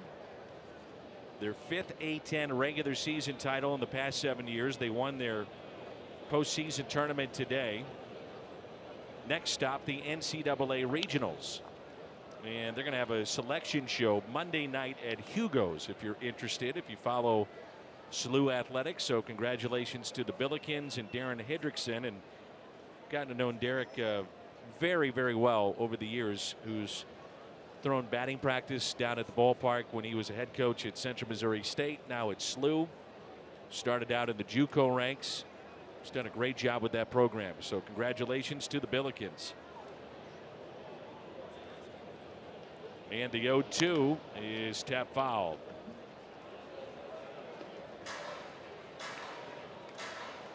We have a Bud Bash coming up at the ballpark. Theme ticket, get a bobblehead, and also an autograph. This is a good one coming up, and that'll be Scott Rowland on June 5th. The Budweiser Terrace, Cardinals.com/BudBash. Your former teammate, Scott Rowland, one of the best. He is one of the best I've ever seen play the position, and somebody that could just make it look so easy. Some of the stuff that he got to, the arm that he has, the play up the line, the backhand that he just throw over there with ease. We watched Nolan Arenado do it night in, night out. I mean, that's what Scott was doing, and personally, I believe he did it even better, and that's no slight to Nolan. It's just how great Scott was at the position. I mean, you've been watching baseball for a long time, Dan. Who did it better than Scott?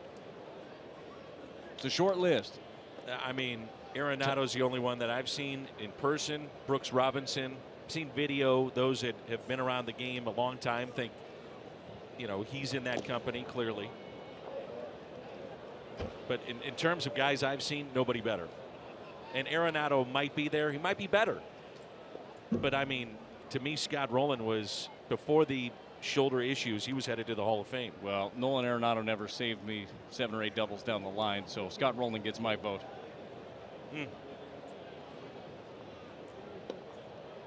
I get it. The check swing, he did go. And that'll be a strikeout of Martinez, and advancing on the play to second will be Carpenter. So he's in scoring position.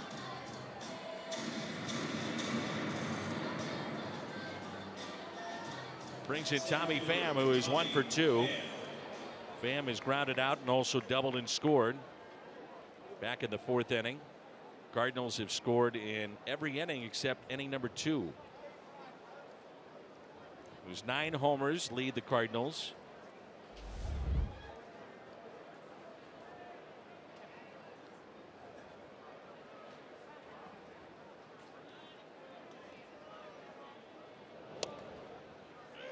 So here's the home run from last night.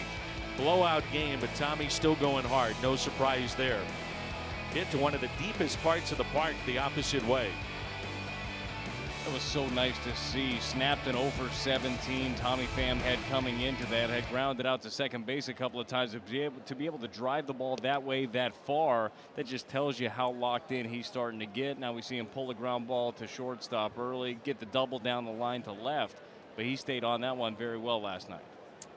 He was telling us that he figured it out in his 3rd at bat and went to John Mabry after that and said, I think I know what I'm doing wrong. And then next at bat hits a home run. And he hits this one out to center. Marte back, and makes the catch.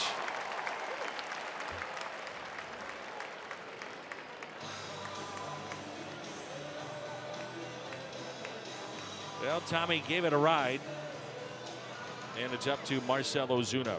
Left fielder, Marcell Ozuna.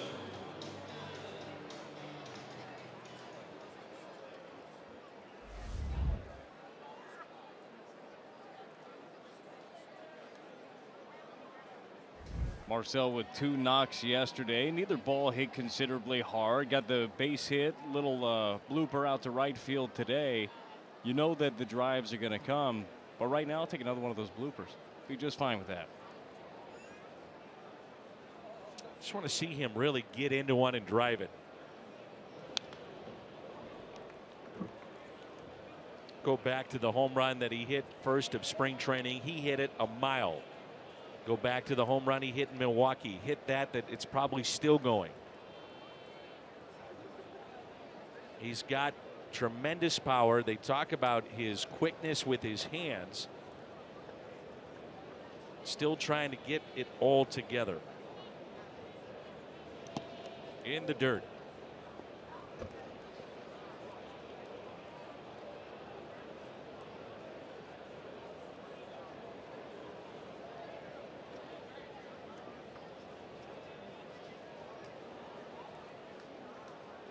Ozuna grounded into a double play. Singleton scored back in the 4th.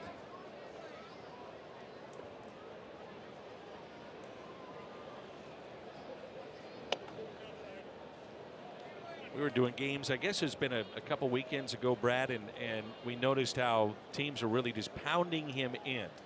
And so sometimes he would cheat to open up.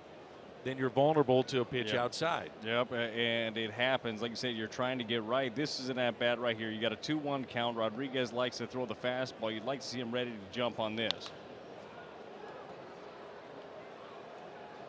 Fastball is away a little bit, but to your point, it looks like maybe he's looking for something in, trying to drive the ball, and it's hard to cover away. When he gets on, I mean, watch out. He's going to be able to do a lot of that. But until then, it's frustrating. I talk a lot about pitchers' mechanics because that's what I'm familiar with. But hitters deal with the same thing. When to get your foot down, how to get your hands back, the timing and the rhythm. It's hard to get sometimes. Outside. Nice job by Cervelli again. That saved a run. Carpenter's really getting down the line aggressively, too. And you think about that breaking pitch. It's in the dirt, goes to the backstop, and then it's a 5-1 lead. See this season, the hot and cold areas for Marcell Ozuna. And when he's right, you're going to see a lot more red than that. He's able to cover away better than that. He can hammer the fastball in, but right now he's been a mistake hitter so far. You leave something down the middle, you leave it middle up, he can hit that. And Ozuna with a fly ball out to right, backing up to make the catch. Polanco. Carpenter with a couple of hits today, but he's stranded there. Here at the top of 5.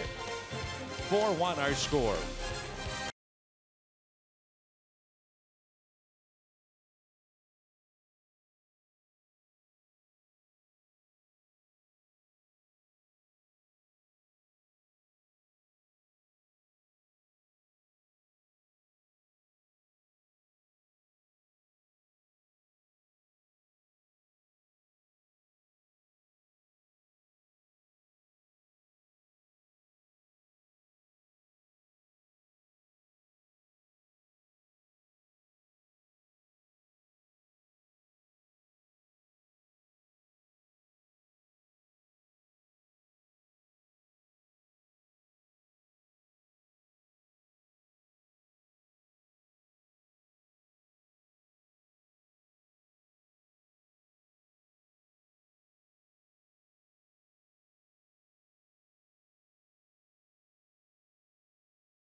Cancer Center, national leaders in cancer. And by National Car Rental, go national, go like a pro. The banks of the Allegheny. Overcast skies here in Pittsburgh. Here's Jordy Mercer. Did your mom and dad follow you around a lot when you were playing? Yeah, anywhere they had a chance to go. So if we did West Coast trip, my family still lives out in Las Vegas. They'd make it out to Dodgers, Diamondbacks, anything around there. And then when they had a chance to come to St. Louis, they did. But they don't miss even now. If I'm doing this, hi mom and dad. If I'm doing pre and post game, if I'm doing the radio throughout the week, I mean they're always listening, always following me, and that's a cool thing. It's cool to know you have that kind of support. Jordy Mercer played 3 years at Oklahoma State. His parents never missed a game, as they would go in their RV and follow him everywhere. It's everywhere. Cool. I'm sure for Jordy at times, like, Mom, come on. You kind of appreciate it. Really, Dean? I mean, again, give me a break. You always got gas money nearby and a free meal. Free meal, gotta for appreciate sure. That. Maybe a little help with laundry. Would love that. Mom's there. You know mom's going to help. Maybe dad helps too. My mom was just in town hanging out with the grandkids. My mom and dad were both there. And who do you think ironed my fancy shirts? Mom. That's what moms do. They're the best. Here's a 2-2 pitch. Inside.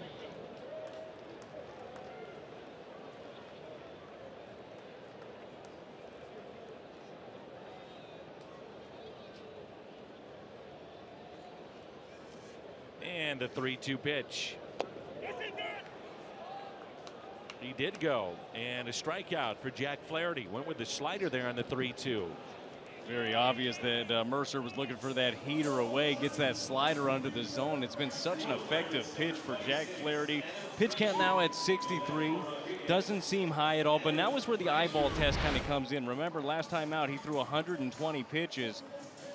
And throws a good one there. That just tells you how much his breaking ball looks like his fastball out of his hand. When you get Mercer to offer at that in a 3-2 count, it means it looks pretty darn close. Adam Frazier, the pinch hitter. 1 for 15 as a pinch hitter this year.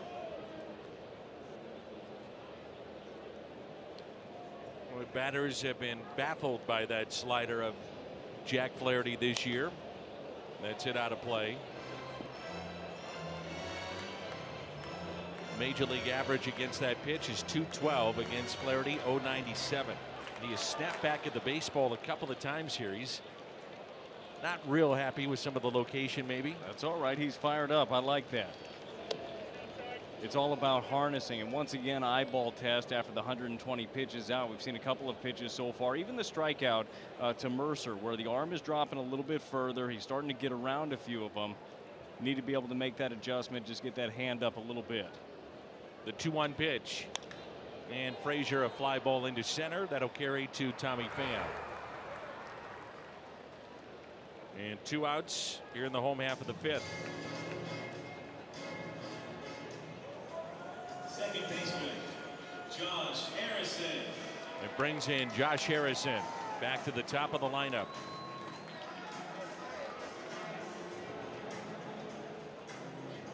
Well, baseball's talked a lot about trying to get more African Americans involved in the sport. There was only about 7% of the players on opening day rosters a year ago that were African American.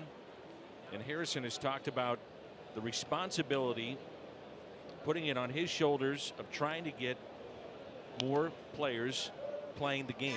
A lot of options. Basketball, football certainly come to mind for young kids. And he said, you know, I want to see more African Americans follow my footsteps and play this game. You want to make the game attractive, and you want to make the game available to absolutely everybody. You want to see the best. I mean, for our viewing pleasure, right? Don't you want to see the best of the best? You want to see your best athletes, and sometimes the game doesn't get in front of the right kids, and it's kind of a missed opportunity.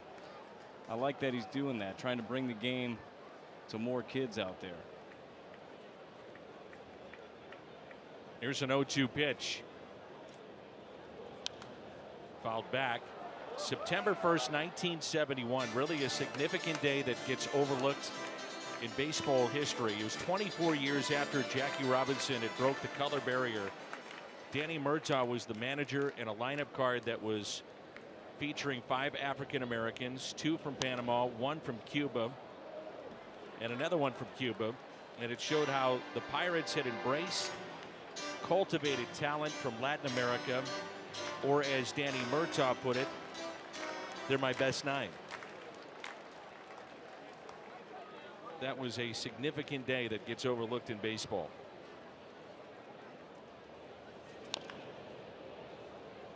It's pulled foul by Josh Harrison again. Jack Flaherty this year, we know the slider has been good. His fastball has been good. He's been especially good finishing off hitters with 2 strikes. Coming into action today, anytime a hitter has 2 strikes on him, 84% of the time he has got the job done and got him out. The slider in the dirt. 1-2 the count. Gets around that one a little bit, but no, not hurting anything, wasting one there. I would think if the Cardinals could get one more inning, if all goes to plan, that would be enough for Jack Flaherty. You can see he's fighting it a little bit this inning, as you mentioned. He is. He's battling a little bit, but he's been able to make a couple of adjustments. He'll throw one bad one, then get the hands up a little bit. Look for him to make that adjustment. You can tell when he's moving side to side instead of getting that arm and just finishing out over. Nice adjustment right there. Ground ball charged by Carpenter over to Martinez with the stretch.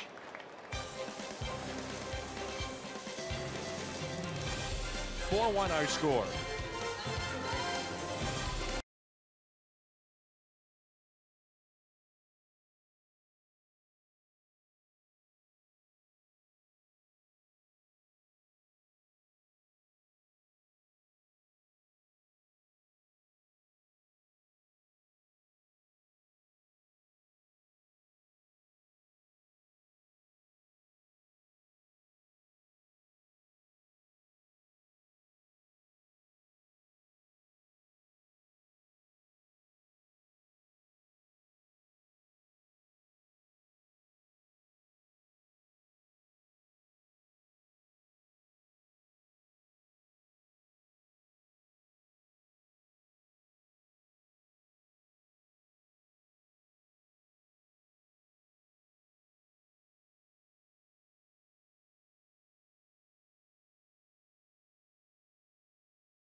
Danny Mac talking about Tommy Pham and him bouncing back last night, but this move with the batting order was something that Mike Matheny came up with, actually with some help from his staff and maybe even some players. We were talking with Mike Matheny before the game, and he said they are constantly talking about, what about this lineup? What about we try this lineup? And he's basically trying to get guys that he feels like could be ready to get on base at the top, and then guys that are ready to drive in runs in the middle. And he saw Tommy Pham hit that home run last night, and I think he thought maybe some power was coming.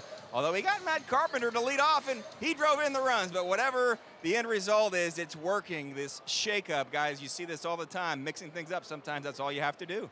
Sometimes you shake it up and good things happen, and that's been the case today. It certainly has, and it's not easy. I know it's easy for a lot of us at home watching the game. I would do this, I would do that. Well, you've got a lot of guys. You've got more than one guy that wasn't producing coming into the game. It's hard to piece it together. It's hard to get something going, and hopefully the Cardinals have found something here. It's nice to see Carpenter do what he did with the home run. It was great to see him drop down the bunt against the shift. And it's nice to see a 4 spot on the board for the Cardinals. Tyler Glasnow is the new pitcher for the Pirates. He's been in the rotation before, now working out of the pen. And our Chevy called to the pen.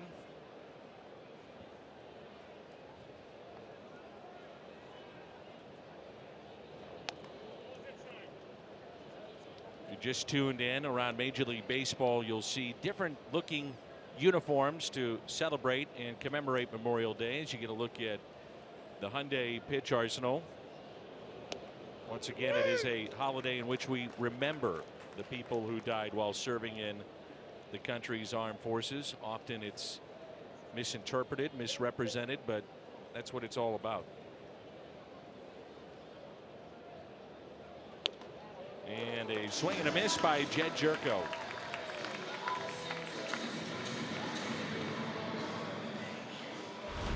Well, you know that Jed Jerko likes to hunt the fastball, and he sees it coming out of Tyler Glasnow's hand, but this thing is 97. It's up above the letters, and there's no catching up to that one. Tyler Glasnow, the overall numbers don't look incredibly impressive. He's got the ERA north of 5, but there are some mounds and there are some places you feel better on. You feel more comfortable. That's home for him. He's got a 2 ERA here at home. Numbers are drastically different, over an 8 on the road.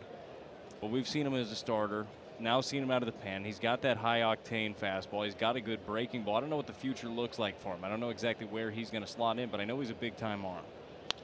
And Bader with a base hit into left field. Remember, Harrison Bader checked into the game to pinch run for Dexter Fowler. He was hit by a pitch. And a single to left for Bader. See if the Cardinals now with a 4-1 lead want to be aggressive. Well, Harrison Bader is a guy that he's a good base runner, gets good jumps, very aggressive. Wouldn't mind seeing something like that. And I like Harrison Bader getting an opportunity. Once again, you never like to see it like this, and you hope that Dexter Fowler is okay. I mean, that was a fastball in by Williams, hit him right in the knee, no padding there. But every time Harrison Bader's out there, you notice him. He does something well. Whether it's a great play out in the outfield or it's taking the extra bag, just being aware of his surroundings or getting a knock. I mean, there's always something that Bader's bringing to the table.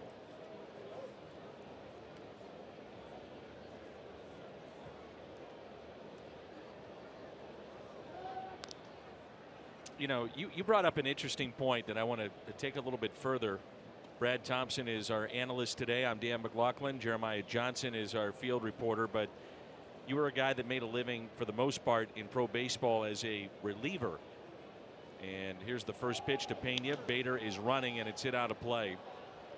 Did you find that there were certain mounds on the road warming up in a bullpen that were completely different than the mound that you got on the field? Yeah, it happened quite a bit, actually. Yeah. And I feel like there's a tad bit of gamesmanship that goes into that. And I know that that's supposed to be something that's mandated. The drops are supposed to be the same, but whether it be optics or whatever it is, there were some that felt different. And then there were just some mounds that I felt completely lost on when I was standing there, Wrigley being one of them. It was just everything seemed skewed when I was on the mound. It felt like I was throwing up a hill. Bader running and a stolen base. Great jump right there by Harrison Bader. Well, he gets a chance, and now with a base hit and a stolen base. If I'm Harrison Bader, I'm going all out and saying I want to play more, and this is one way to do it. Not to say that he's not going all out anyway, but yeah. You know, this is a way to really catch your attention. That's all you can do. You wait for your opportunity. As I said earlier, I got a chance to talk to him about how he prepares. He's not used to this role. He's not used to being a guy that just kind of plays here and there and gets opportunities, maybe late in the game, play some defense or go on a pinch run or get a spot start here and there. But he said he prepares every single day like he's going to start that day. And if he doesn't see his name in the lineup, so be it. He's going to be ready when his time comes, and he certainly looks ready today. 5th stolen base of the year for Bader. And a pop-up into shallow right field. Catch made by Polanco.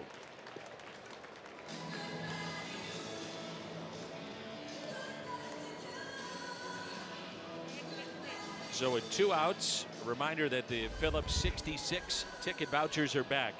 Better than ever. Fill up at Phillips 66, 8 gallons or more, and you can get a voucher for up to 50% off on up to 8 tickets to a Cardinals home game. For more information, visit cardinals.com/Phillips66. Intentional walk of Munoz to deal with Flaherty. And with nobody up in the Cardinals' pen, Flaherty is the guy. Wonder if Mike Matheny would get somebody up just to show in this particular spot, so that you look at the other side and Clint Hurdle would say, well, he's got a reliever up. That means he could pull him. You know, would we be willing to walk Munoz then in that spot? The cat and mouse game of it. I do know this. I know Jack Flaherty got his first knock last time out, and this isn't an easy customer here with Glasnow throwing 96 plus on the mound. It would be nice to get another one.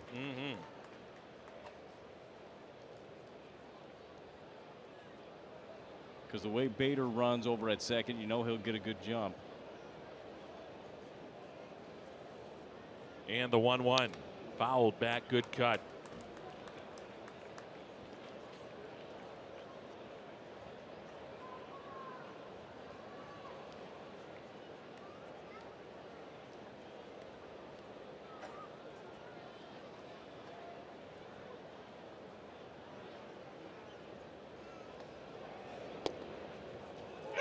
And a strikeout of Flaherty, so the Cardinals strand a pair. It's 4-1 midway through 6.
Live and over 300 hours of coverage. The world's biggest sporting event begins June 14th on Fox and FS1. So Flaherty back out for the bottom of the 6th. The Cardinals have a lead of 4-1, and Jack has been very good again today. 5 innings, 3 hits. Strikeouts have been down, but so what? It's keeping the Pirates off the board, with the exception of the home run hit by Marte back in the 1st inning. Yeah, he's done a very good job so far, and you just say, I love seeing him out here in this game. Got deep into the last one. 75 pitches here with a chance to get deep into this one. We saw him last inning drop the arm a couple times. There were a few spots where he was trying to do a little bit too much. 3rd time around right here. Kind of got to concentrate on just keeping yourself back. You don't want to try to do too much. You just want to let your arm do the work. Let the action happen.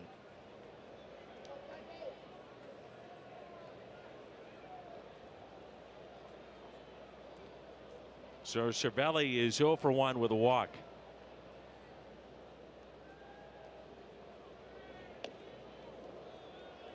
So you tried the Pro XR bat, did you? Yeah, I tried it at one of the fantasy camps. Brought it down there and had a chance to hit with it. It's more of an axe handle than it is a knob on the end of it. And the feel was weird. But it was one that I know Cervelli used when he was coming back from the injury. Now has moved on and moved back to the normal bat. But you're not used to it if you're used to hitting all the time. But if you have an injury that it hurts to swing a regular bat, and then you start to use that, I can see why people would like it. You mentioned the exit velocity being different with it. They'll love that too. Yeah, when so many scouts and teams look at exit velocity, that's inside, and you can see a lot of teams do go in on Cervelli. Kind of dives out over the plate, so he's exposed with the wrist and the hand. Talked to Francisco, I guess it was last year after a game, and he said, the bat maker in St. Louis, he said, that saved my career. He said, I would not have been able to swing a bat. The 2-1 pitch.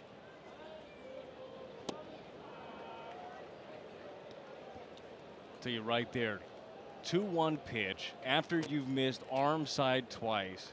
That's a really nice adjustment by Jack Flaherty. Just stayed back, got on top of that one. Very nice pitch. The 2-2 pitch. And he struck him out. Went with the changeup right here. We talk a lot about the fastball. We talk a lot about the slider. He goes right on right changeup, a pitch that he does not use very often here. Third time around. Sometimes you got to mix it up a little bit. Sometimes you got to pull some different strings. And he pulled a really nice one right there on Francisco Cervelli.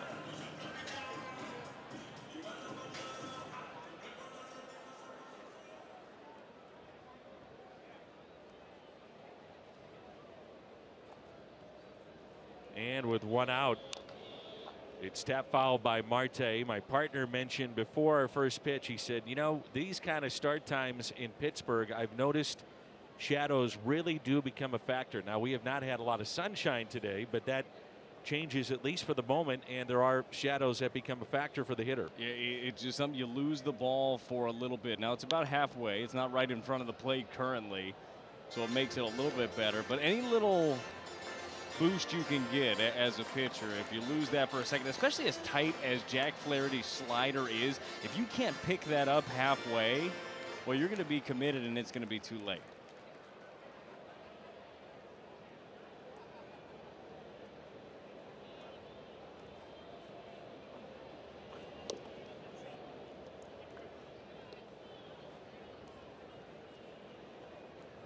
Pittsburgh, they put the ball in play, the fewest strikeouts in the National League. Atlanta is second, and those two very high in runs scored, and a reason why those two teams are in contention in each other's divisions. Kind of makes sense, doesn't it? It makes all the sense in the world to me, although it's something you don't see a lot, and do like to see this. Nice slider under the zone. He tried to strike him out with a changeup beforehand. Goes back to the bread and butter right there. A couple of big-time punch-outs for Jack Flaherty, but I don't fall into the camp of every out's the same. There are too many human elements. There are too many factors. There's positioning. There's a couple of guys that got to catch something on the ground, and one's got to throw it. Like, there are just too many things that could happen to say, well, an out's an out. So at 85 pitches, and this might be his most impressive inning of all of them. It really is. He's pulling everything out. We've seen the curveball now. We've seen the changeup. We've seen him stay within himself. And that's lined into left center. Pham on the move and won't get there. So a two-out double for Josh Bell. His first hit of the afternoon.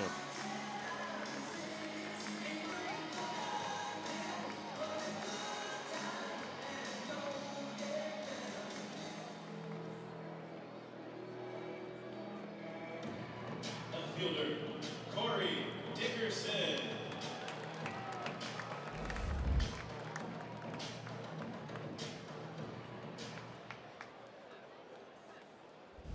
So Corey Dickerson with two outs, runner at second. He is 0 for 2. Fly to right, fly to center. Dickerson is driven in 31. That leads the Pirates.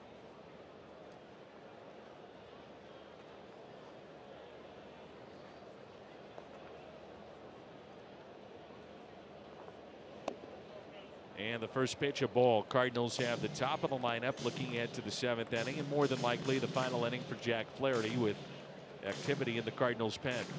Oh, you'd love to just see him get Dickerson here, get out of this, end on this high note. He's done such a good job so far this year of getting his fastball in on lefties. It makes it really effective. He likes to use his breaking ball away, but he's going to have to really focus on keeping that arm up. Here's a 1-0. And a fly ball that'll carry to Ozuna near the line, and he makes the catch.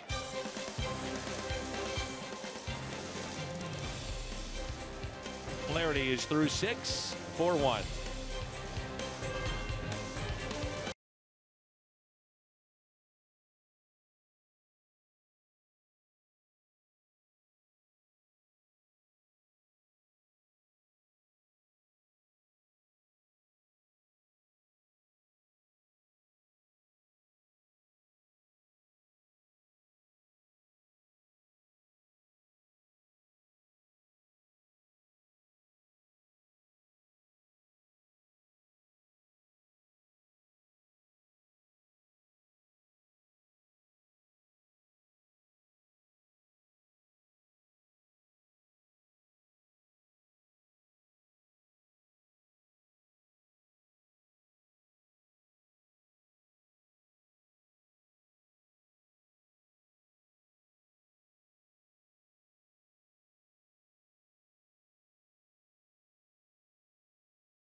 Riser will be there. And by 4, going further so you can. Now that's a party boat right there. You got one of those, don't you? No, sir. Looks like one. I got fishing boats. I like to fish. You could probably fish off of You're that probably thing. right, yeah.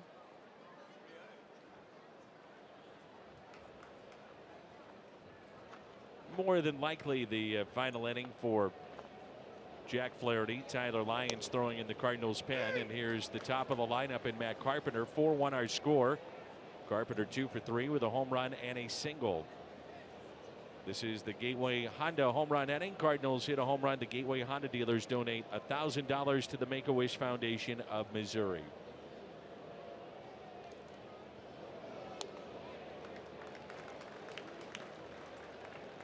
Mike Maddox there on the left, the Cardinals pitching coach. He has to be pleased with what he's seen today.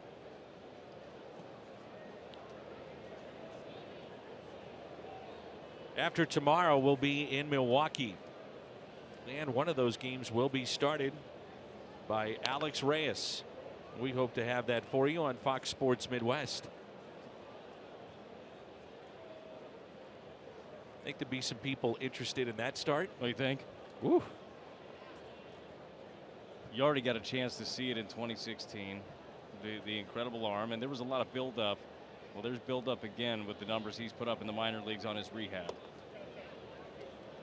Now we asked Mike Matheny, would Reyes go on his normal 5th day, which would be Tuesday, or Wednesday, which is a day game, and he did not want to unveil those plans yet. Top secret. I wouldn't tell you. You're a chatty Cathy. You'd probably tell everybody. That's kind of your job, but well, I mean, if I was told not to say something, in Brad, privacy, then you would never do such a thing. I'd stay quiet. That's true.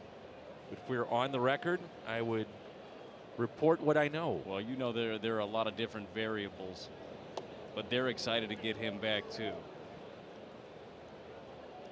I know I'd be excited to call that game. That'd be a lot of fun. I hope you get an opportunity to. Yeah, me too. 2-2 the count. You think about a long season, you look at certain games that you really look forward to. And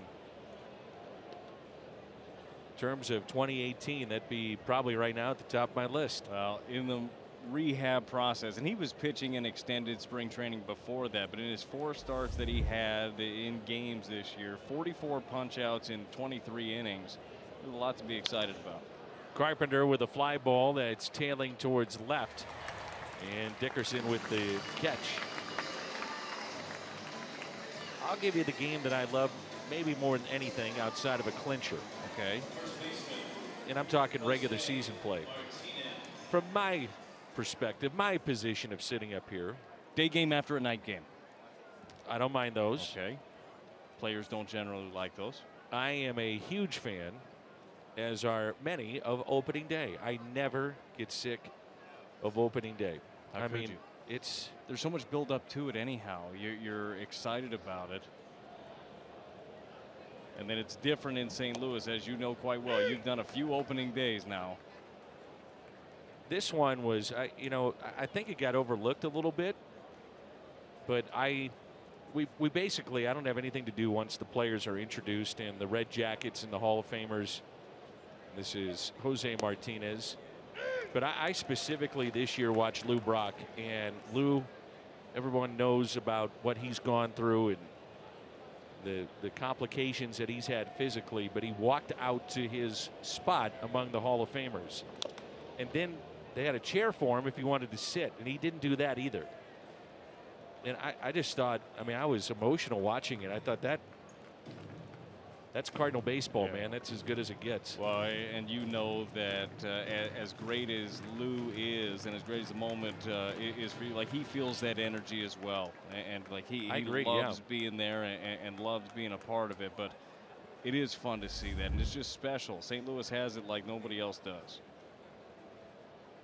Here's an 0-2 pitch to Jose Martinez. And it's tapped foul. So in a long, kind of monotonous season at times, you look at some of those markers that you look forward to, and one of those would be Alex Reyes coming back. Yeah, some excitement around that. I think that's the fun thing about baseball is you just don't know on a given night. You might look at a random pitching pairing, or you might look at a team that's struggling at a certain time, but all of a sudden a magic evening happens. That's the beauty of it. And a ground ball deep in the hole.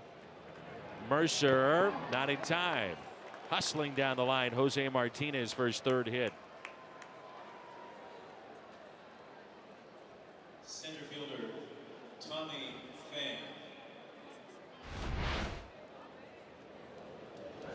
Well, Jose gets this one. He knows right off the bat he's got a chance if he hustles, and he does right there. Top of the order right here. Mike shuffles it up. Carpenter, Martinez so far today 5 for 8. The first couple of guys. That's some good table setting right there.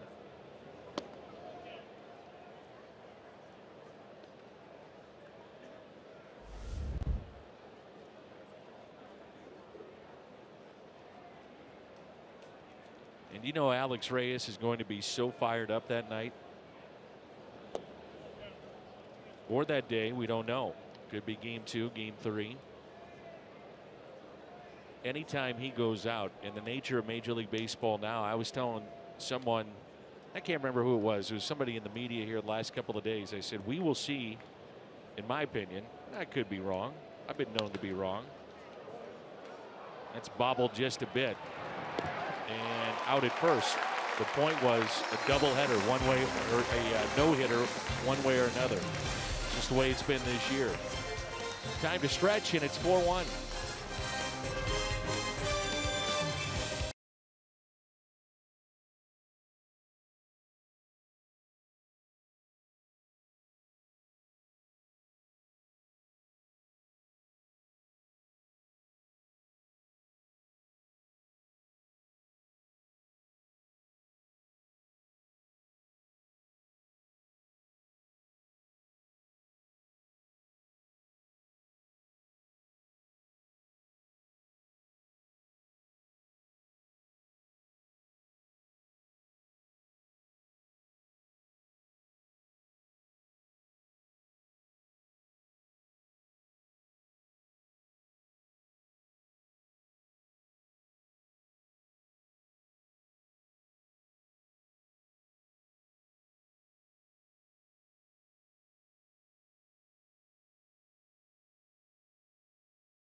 more embarrassing moments for Jose Canseco, but that's Jose's dad, who hit this home run off the top of the head of Jose Canseco. That's Jose Martinez's dad that hit that ball off the top of Jose Canseco. And it got us thinking, have we seen a play like that in Cardinals history? Boink. And we have. Flashback, this is Sean Dunston at the plate in 2000, and Barry Bonds going back. He's got it. Nope. Right over the wall. And that was a night that there were bugs and moths all over the place that night. It was one of the stranger games of the year. Never forget it.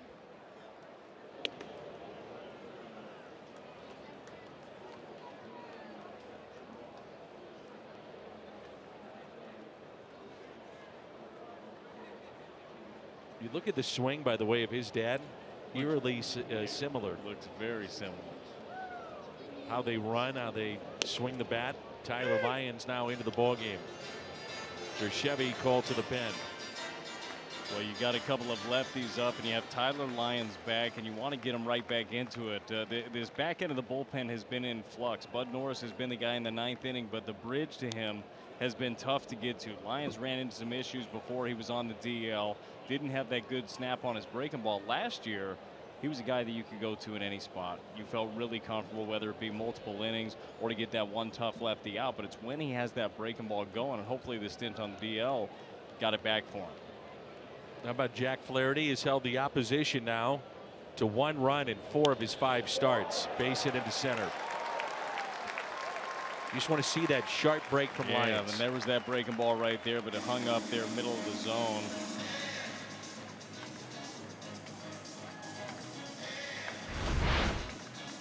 He was so good a year ago, Brad, as you know. There was times that the Cardinals would go to him in the 9th inning.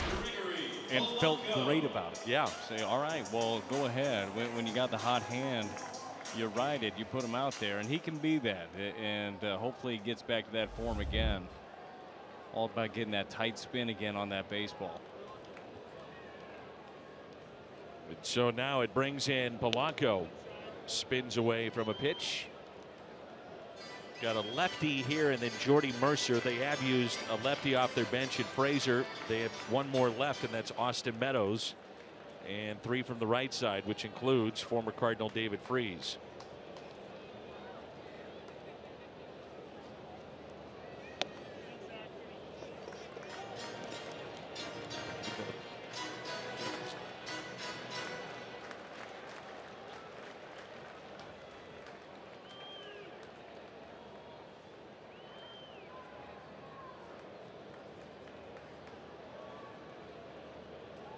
Playing Polanco to pull, and here comes a 2-0 pitch.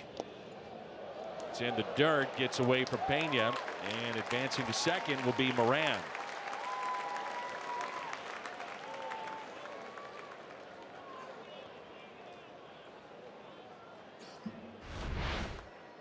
See this breaking ball right here, just tries to pick it, ends up popping up right here on Pena.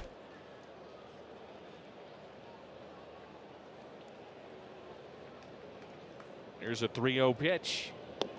3-1. Did you find that most guys had the green light on 3-0? Yeah. Yeah, if you are, you got to know your hitters. I mean, there are some guys that just aren't as selective as others, but if you can have that thought process, mindset, that 1 pitch, 1 spot, go for it. You can do some big time damage. And in this day and age where these guys are so good and throwing so hard, you get that 1 pitch that's might be the only one too. Yeah.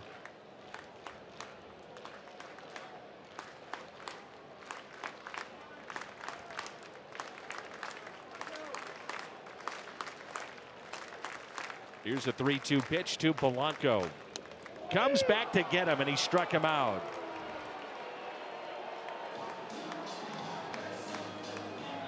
Well, Tyler Lyons just battles back in this count and then throws a nice breaking ball. Outer half, gets it away. Still not quite as sharp as the one we've seen in the past, but in that count, 3-2 right there after he's shown you that sinker in. That was a very good pitch. So the Cardinals will have a double switch here. Carpenter will go to first base, and Wong will go to second. Jordan Hicks had been throwing in the Cardinals' pen. So base hit to Moran. Polanco strikes out.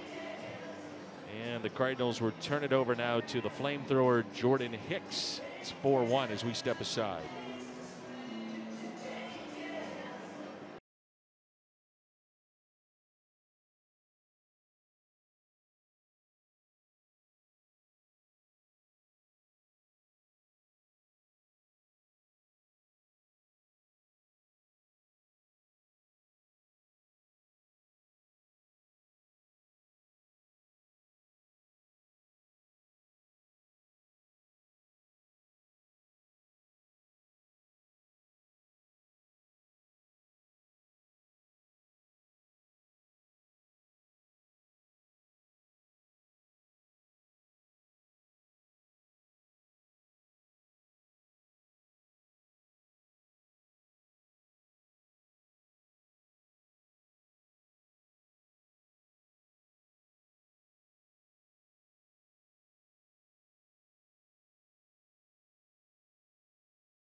Either get the gold or silver tumbler, but Yachty on the outside. Cardinals.com/promotions. And that's coming up at the ballpark. It's part of our rich kickoff to summer weekend, courtesy of Apple Vacations. Most fastballs 100 miles per hour or better. 136 of those from young Jordan Hicks.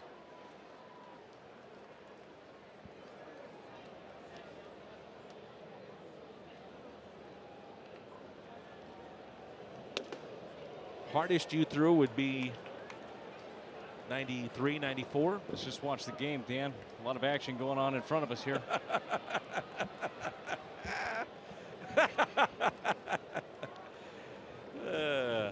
I've seen 100 on the gun off the bat.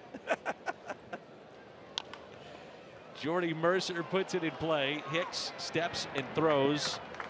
And why is Colin Moran still at second base? Yeah, you see that thing hit, you got to be able to jump if you're Moran.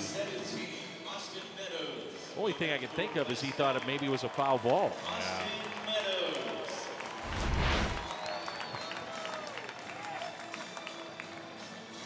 Maybe doesn't know how hard it's hit right off the bat. If you don't get that good jump, though, he's probably dead to rights over at third base. You're going to see a lot of contact like that off of Jordan Hicks. That heavy sink, 99, 100 miles an hour, 105 every once in a while. You're going to see a lot of those. He's going to have to field this position quite well. So now it's Austin Meadows with 2 outs here in the 7th. That's quick work by Jordan Hicks. And with that, he sends us to the 8th. 3 pitches to get 2 outs.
And Kyle Crick, the right-hander, is in for St. Louis, or rather for Pittsburgh. And St. Louis with the lead of 4-1. This will be appearance number 16 for Crick.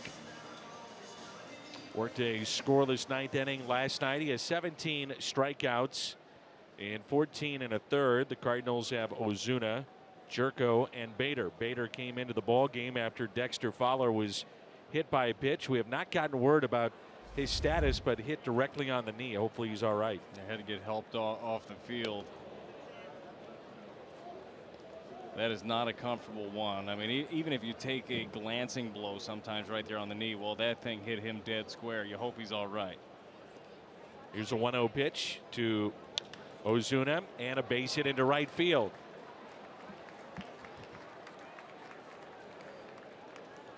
And like you said, you just hope he's able to bounce back.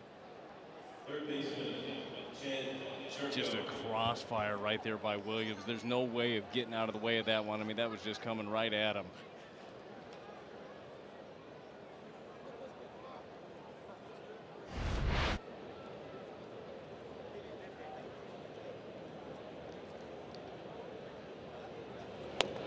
And Jerko looks at a strike.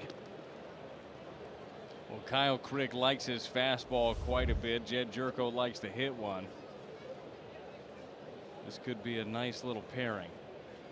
Jerko is 0 for 3 and fastball at 96 taken low.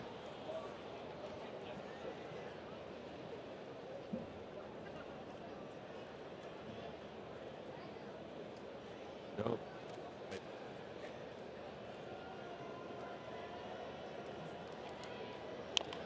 And that's pulled foul. It's a fourth straight multi-hit game for Marcell Ozuna. 2 for 4. Jerko with a pair of strikeouts and a pop out after Jordan Hicks. Well, that was impressive. 3 pitches, 2 outs. Really good work. Got the nice little ground ball back to himself. Easy ground ball to third base. That's quite efficient right there from Jordan Hicks. Tapped foul again. You know, we talked to Mike Matheny, where at times, if you're a fan, you'll see Mike go behind the plate, warm up a pitcher, which he does periodically, and he said he will not do that when Jordan Hicks is coming into a game. No chance. He said the other day Hicks was coming in, and he had told Barron beforehand, like, hey, if you're ever getting work in, I'm fine. I've got this. You just get your work in. You catch whoever's there. Unless Hicks is coming in, then you get in. But apparently the other day, Barron had forgot, and he had to phone down and get him because he wasn't going for it. No, sir. I'm not falling for that either. Would you blame him? Nope. 1 ball and 2 strikes on Jed Jerko. We talk about Hicks. It's not only the velocity, but the remarkable movement that he has with his pitches. Makes him tough to catch. He can handcuff a catcher. And you'd have to think he'd be out there for at least 3 more outs. And Jerko hits it a mile high. That's out of play.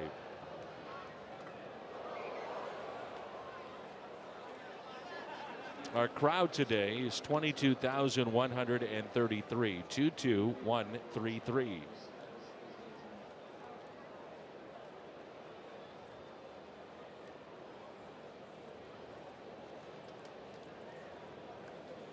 A big gap in left center. The next 2, Jerko. Popped up. Cervelli giving chase near the screen, and he has it.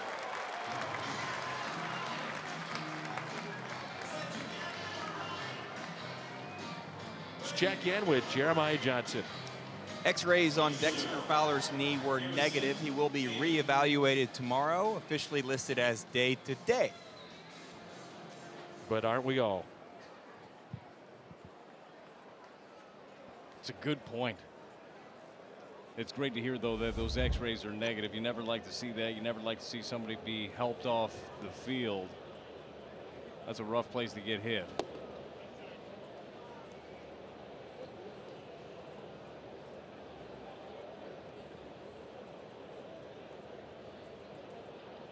Here's Harrison Bader, came in for the aforementioned Dexter Fowler.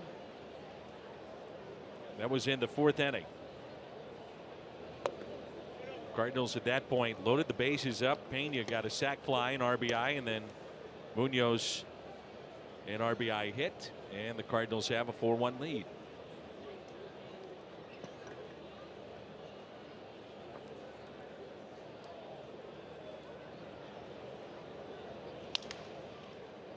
Broke his bat as he pulled it foul. 2-1 the count. Bill Cochran, our esteemed producer today, says, tell us about tomorrow. So here it is, our Budweiser What's on Tap. Really fun matchup. Miles Michaelis and Jameson Taillon. Michaelis, one of the great stories in baseball. He's 6-0. He really has been, and you love everything you've seen out of him. And from the Pirates side, Jameson Taillon is one of the guys that they look at as their future. He's going to be a mainstay in that rotation, but hasn't really got it going so far this year. I'd like to see that last at least another day, Dan. One more turn through the rotation. Be fine. And Bader is even it up at 2-2. Taillon is come back from testicular cancer and an inspiration for many.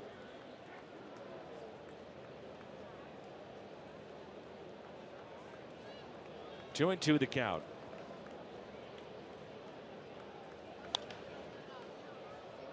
That's a foul ball.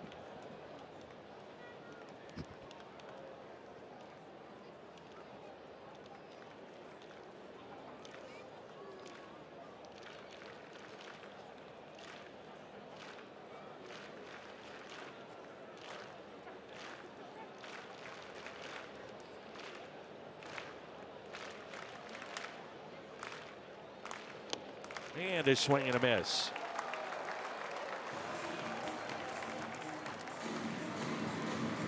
Plaza Tire Service, Fox Tracks. Well, you see this thing right here, 96 mile an hour. Got a little sink on it, too, on the inner half. Harrison Bader doesn't get cheated, gets a good swing on it. Just a nice pitch right there by Crick to tie him up.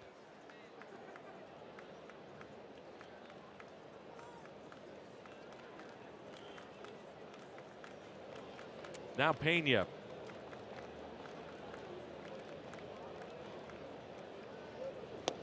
And ball one.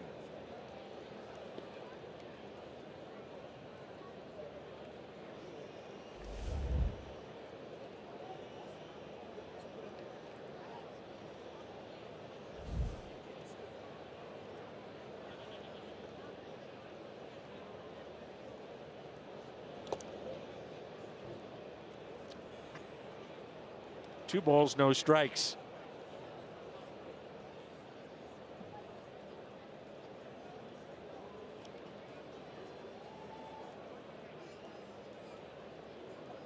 Cervelli has picked a couple of them back there. He is solid. Been swinging it really well so far this year, but handles a staff. That's pulled foul. 2-1.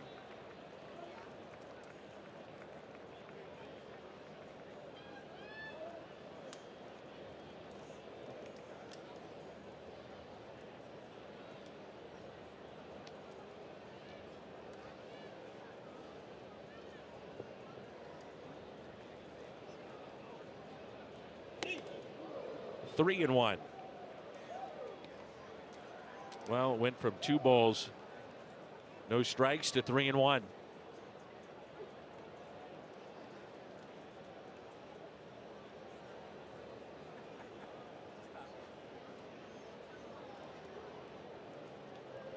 And Pena fouled it back, full count.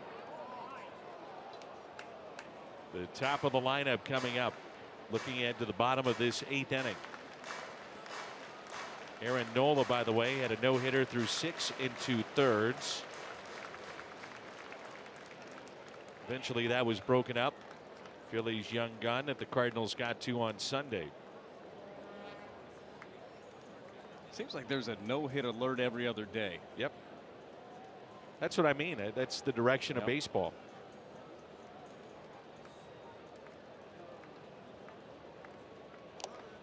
And a strikeout of Pena. We're midway through 8. Hicks back to work. 4-1.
day.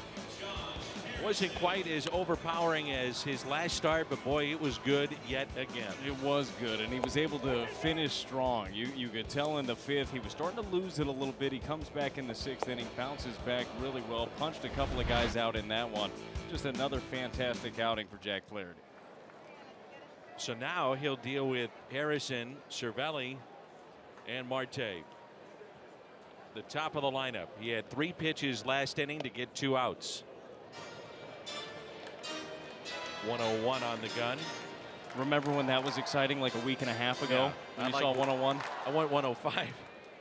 You know, you think about it, if you're this young man and the coaching staff, I'm sure they went to him, I would think, and said, look, what you did is historic. It's awesome. Congratulations, stay at 105, but you're really good at 98 to 100. Just keep it in the zone. Yes. Oh, you have to. I thought it was interesting, Mike Matheny saying before the game, we didn't really know what we had in Hicks. We were adding him to the roster. You know, obviously we thought he's major league talent, but we weren't sure what we were going to get. Well, you don't know. You know what the arm is. You can look at the radar gun and see it, and his breaking ball is evolving and getting better and better, but you don't know how a guy's going to react in a spot. You don't know how he's going to bounce back from a bad day, and you don't know how he's going to handle high leverage positions. Well, as we talked to Mike before the game, he has earned more and more high leverage positions. You see him in a good game right here.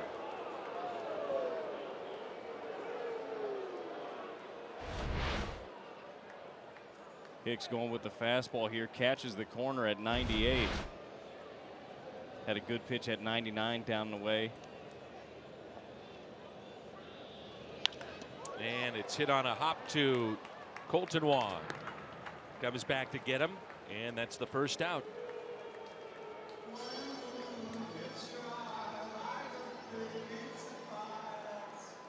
Catcher, Francisco Cervelli.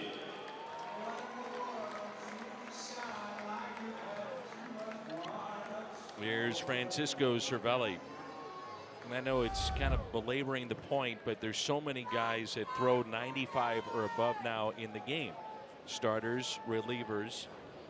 So it's about location, movement, and then having the ability as guys gear up for triple digits to throw in that nasty slider, which is what he can do. Yeah, that's big, and being able to get better and better at that pitch. I know Jeremiah Johnson talked about him yesterday and talked with him about his slider and how as a starter throughout the minor leagues, he was able to just get a feel for that. He can work on his fastball first 3 innings, maybe 3rd inning, that slider comes around and he can work on it. Well, now he needs to be slider ready. Big league hitters can hit 102. They can at the very least put it in play. We know good things can happen. You can't let them just eliminate your off speed. How did you warm up? You know, as a reliever, you were a guy that threw a ton of sinkers, but you would mix in a slider too.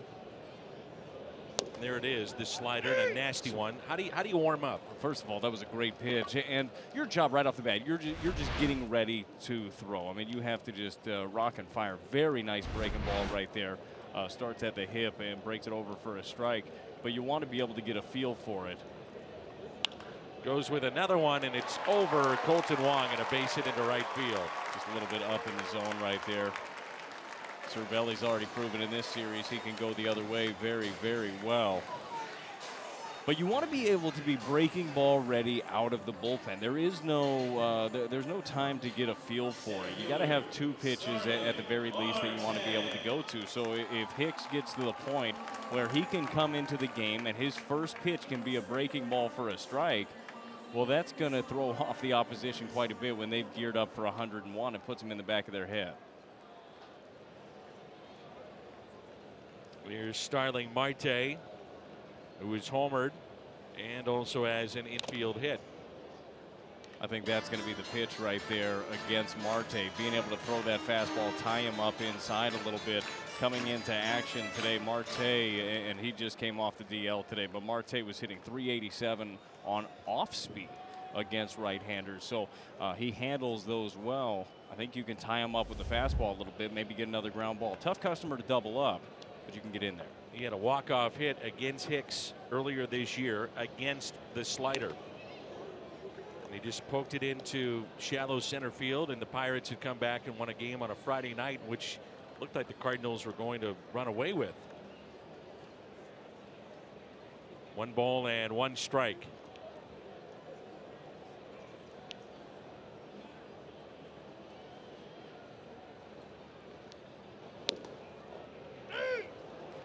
You hear the expression how the ball explodes out of a pitcher's hand. Never more true than watching Jordan Hicks. You hear, we're pretty high up here at PNC. You hear the glove up here. That's different.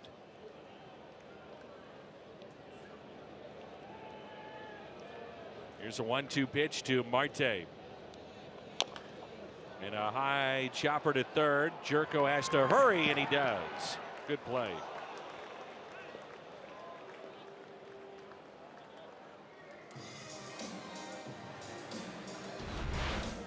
Well, Hicks stays with the heater, gets the nice chopper right here, and Jed Jerko, knowing he's got to hurry. Marte can get down the line. Very nice throw right there by Jed.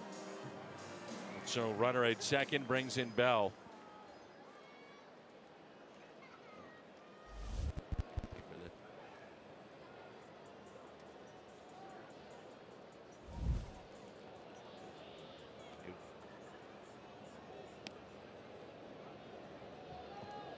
So 2 outs and a runner at second, and it brings in Josh Bell.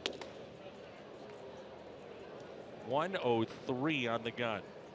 That almost went through the glove. It looked like a Pena. Wow.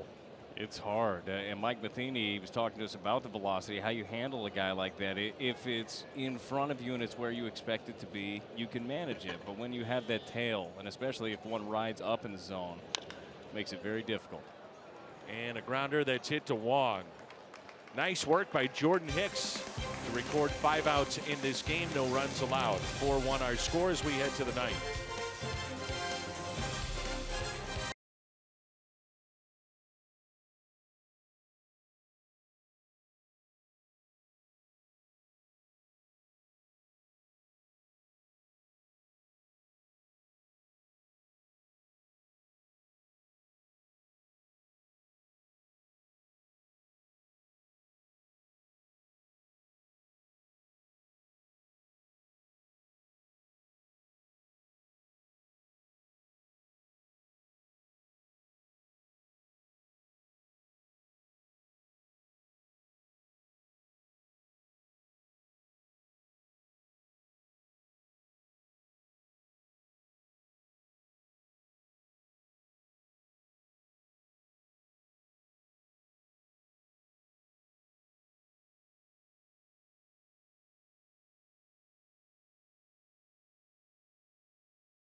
One of the 5 right-handers that they have in their bullpen are Chevy called to the pen. Right-handers actually have hit him at a clip of 270. The lefties 128.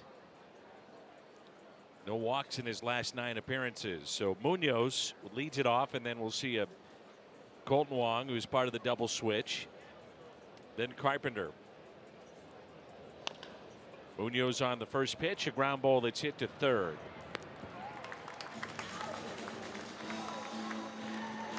Elvis night is coming up at the ballpark. It's part of our theme night. Receive an exclusive Elvis bobblehead. Come early. Enjoy a pregame Elvis concert. The Budweiser Terrace. Tickets at cardinals.com/theme. That's a Friday, June 1st. Here's Colton Wong.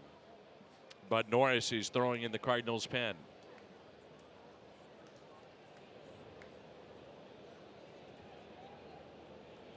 First plate appearance for Wong, part of the double switch.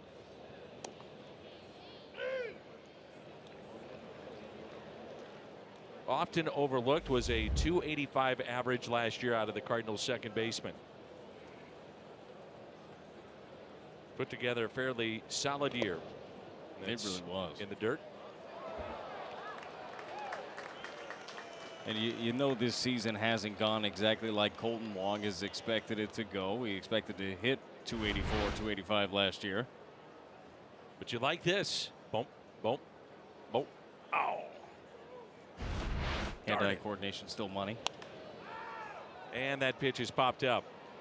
Shallow center for out number 2, Mercer. Just on Colton Wong really quick, you do have to love the fact, though, that he keeps going out there, plays his position at a crazy high level. We saw in the past that had been an issue. Mike Matheny talked about that this morning when we were meeting with him about how he's done that. Guys go through struggles, but there are still ways that you can help out your ball club. And Colton Wong knows that he can do it defensively. He also knows he could do it offensively. Times are just rough right now. But there's always a way to contribute. There's always a way to help, and he's done that defensively. So here's Carpenter, a 2-hit day. Homer to start our ball game. 5th of the year, back in the first inning. And a bunt single against the shift in the 5th. On deck, it's Tyler O'Neill if Carpenter can reach.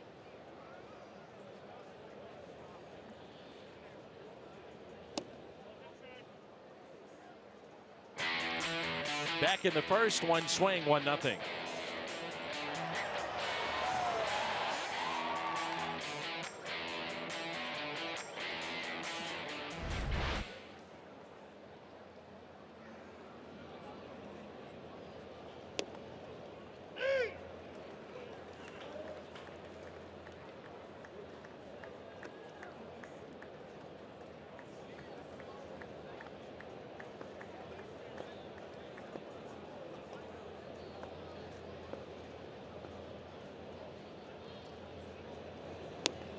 Two and two.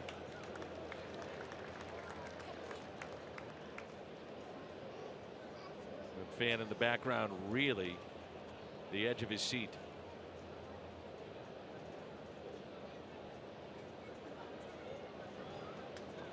Everybody watches games differently. Yes, they do.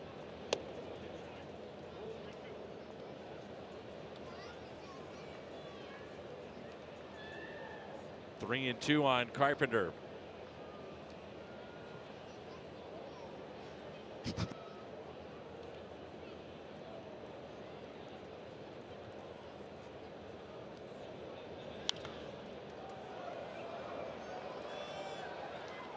That's out of play.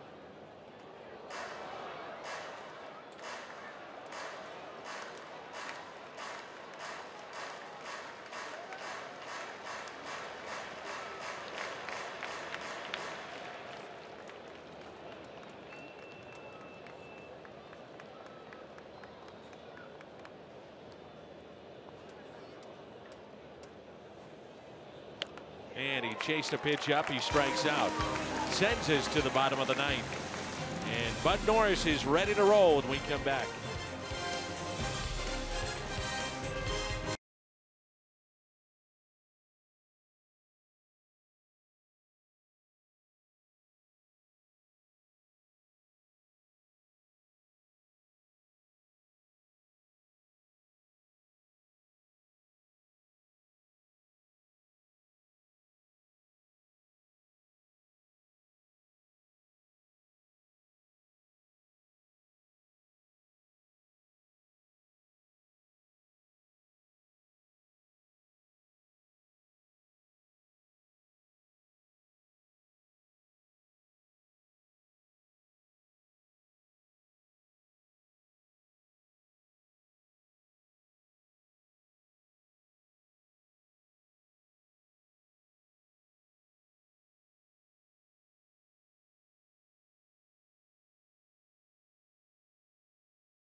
authority of the Cardinals and may not be reproduced or retransmitted in any form, and the accounts and descriptions of this game may not be disseminated without the express written consent of the St. Louis Cardinals. 4-1 our score. And along with Brad Thompson, I'm Dan McLaughlin, and the Cardinals, their Chevy call to the pen, will turn it over to Bud Norris. Well, Bud Norris has been so good all year with all the turnover and all the injuries that they've had in the bullpen. That has been the one constant down there is Bud Norris. Now, he ran into a little trouble his last time out, gave up a couple of runs going out for his second inning of work.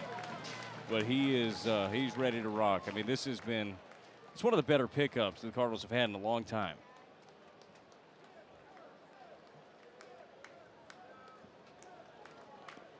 So Corey Dickerson will lead it off.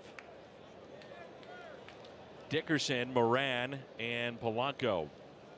So 3 lefties coming up against Bud Norris. And the first pitch popped up left side, and that'll find the seats in a souvenir here in Pittsburgh. Pittsburgh will be in St. Louis next weekend.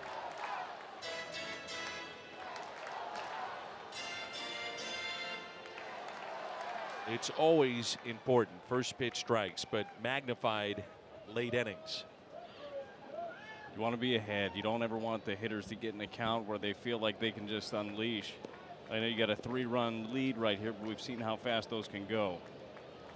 And the 0-1 pitch to Dickerson.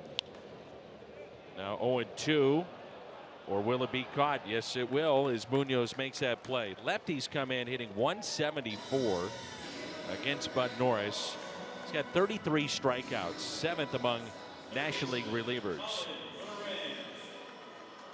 And he's 9 for 9 in save opportunities. So he has been as good as you could hope. He has, for sure. And there's no shock that lefties have struggled against him. He's got that really tight cutter. He's got a bigger slider. And then he can dot his fastball in on him like you just saw right there. Here's Moran, who had a base hit against Lions. Also a single back in the 4th against Jack Flaherty. And a pop-up into shallow right center. And there's Tommy Pham for out number 2.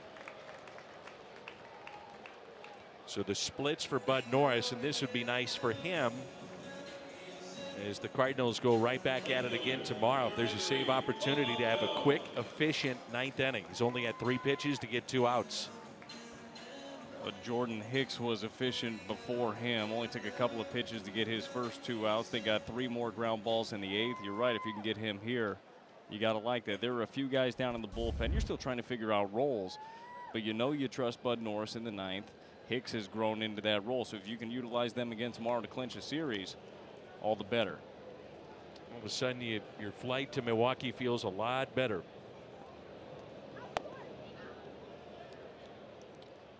And the 2 losses against Kansas City.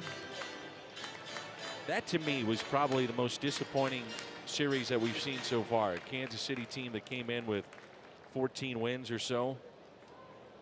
And to drop 2 of 3 at home, then you drop last night, and it was an 8-1 game, kind of lifeless, but you bounce back today behind Jack Flaherty and what looks to be a pretty good job by the bullpen.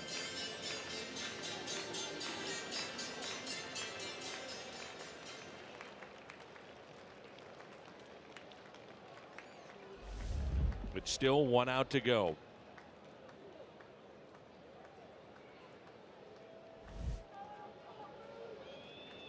See the number there. Bud Norris just attacking left-handers, using the fastball quite a bit.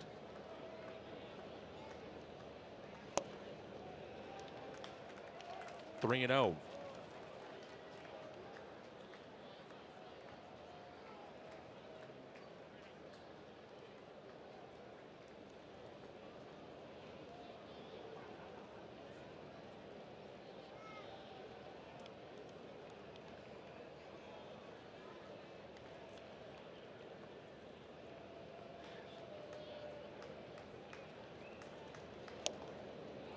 Three balls and 1 strike. You know, Polanco has been hitting ahead in the count You don't see him let it loose, you know, in a 3-0 or a 3-1. He's got a few holes. He's got that inside hole. You can also get him down and away. But you do have to worry. I mean, if he gets extended on something up. 3-2. It's a good spot right there.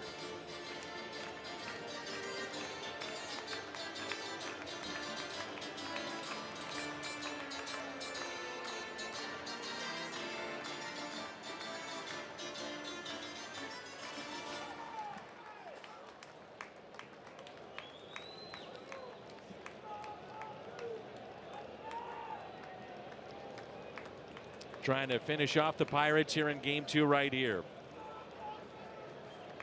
The 3-2 pitch to Gregory Polanco. He does a strikeout. Norris a 1-2-3 bottom of the 9th. And the Cardinals take game 2 by the final of 4-1. Nice work out of the bullpen. Jack Flaherty picks up another win. And a solid effort all around by St. Louis. It certainly was. It's nice to see that one locked down after a tough performance last night. 11 hits today, scoring some runs.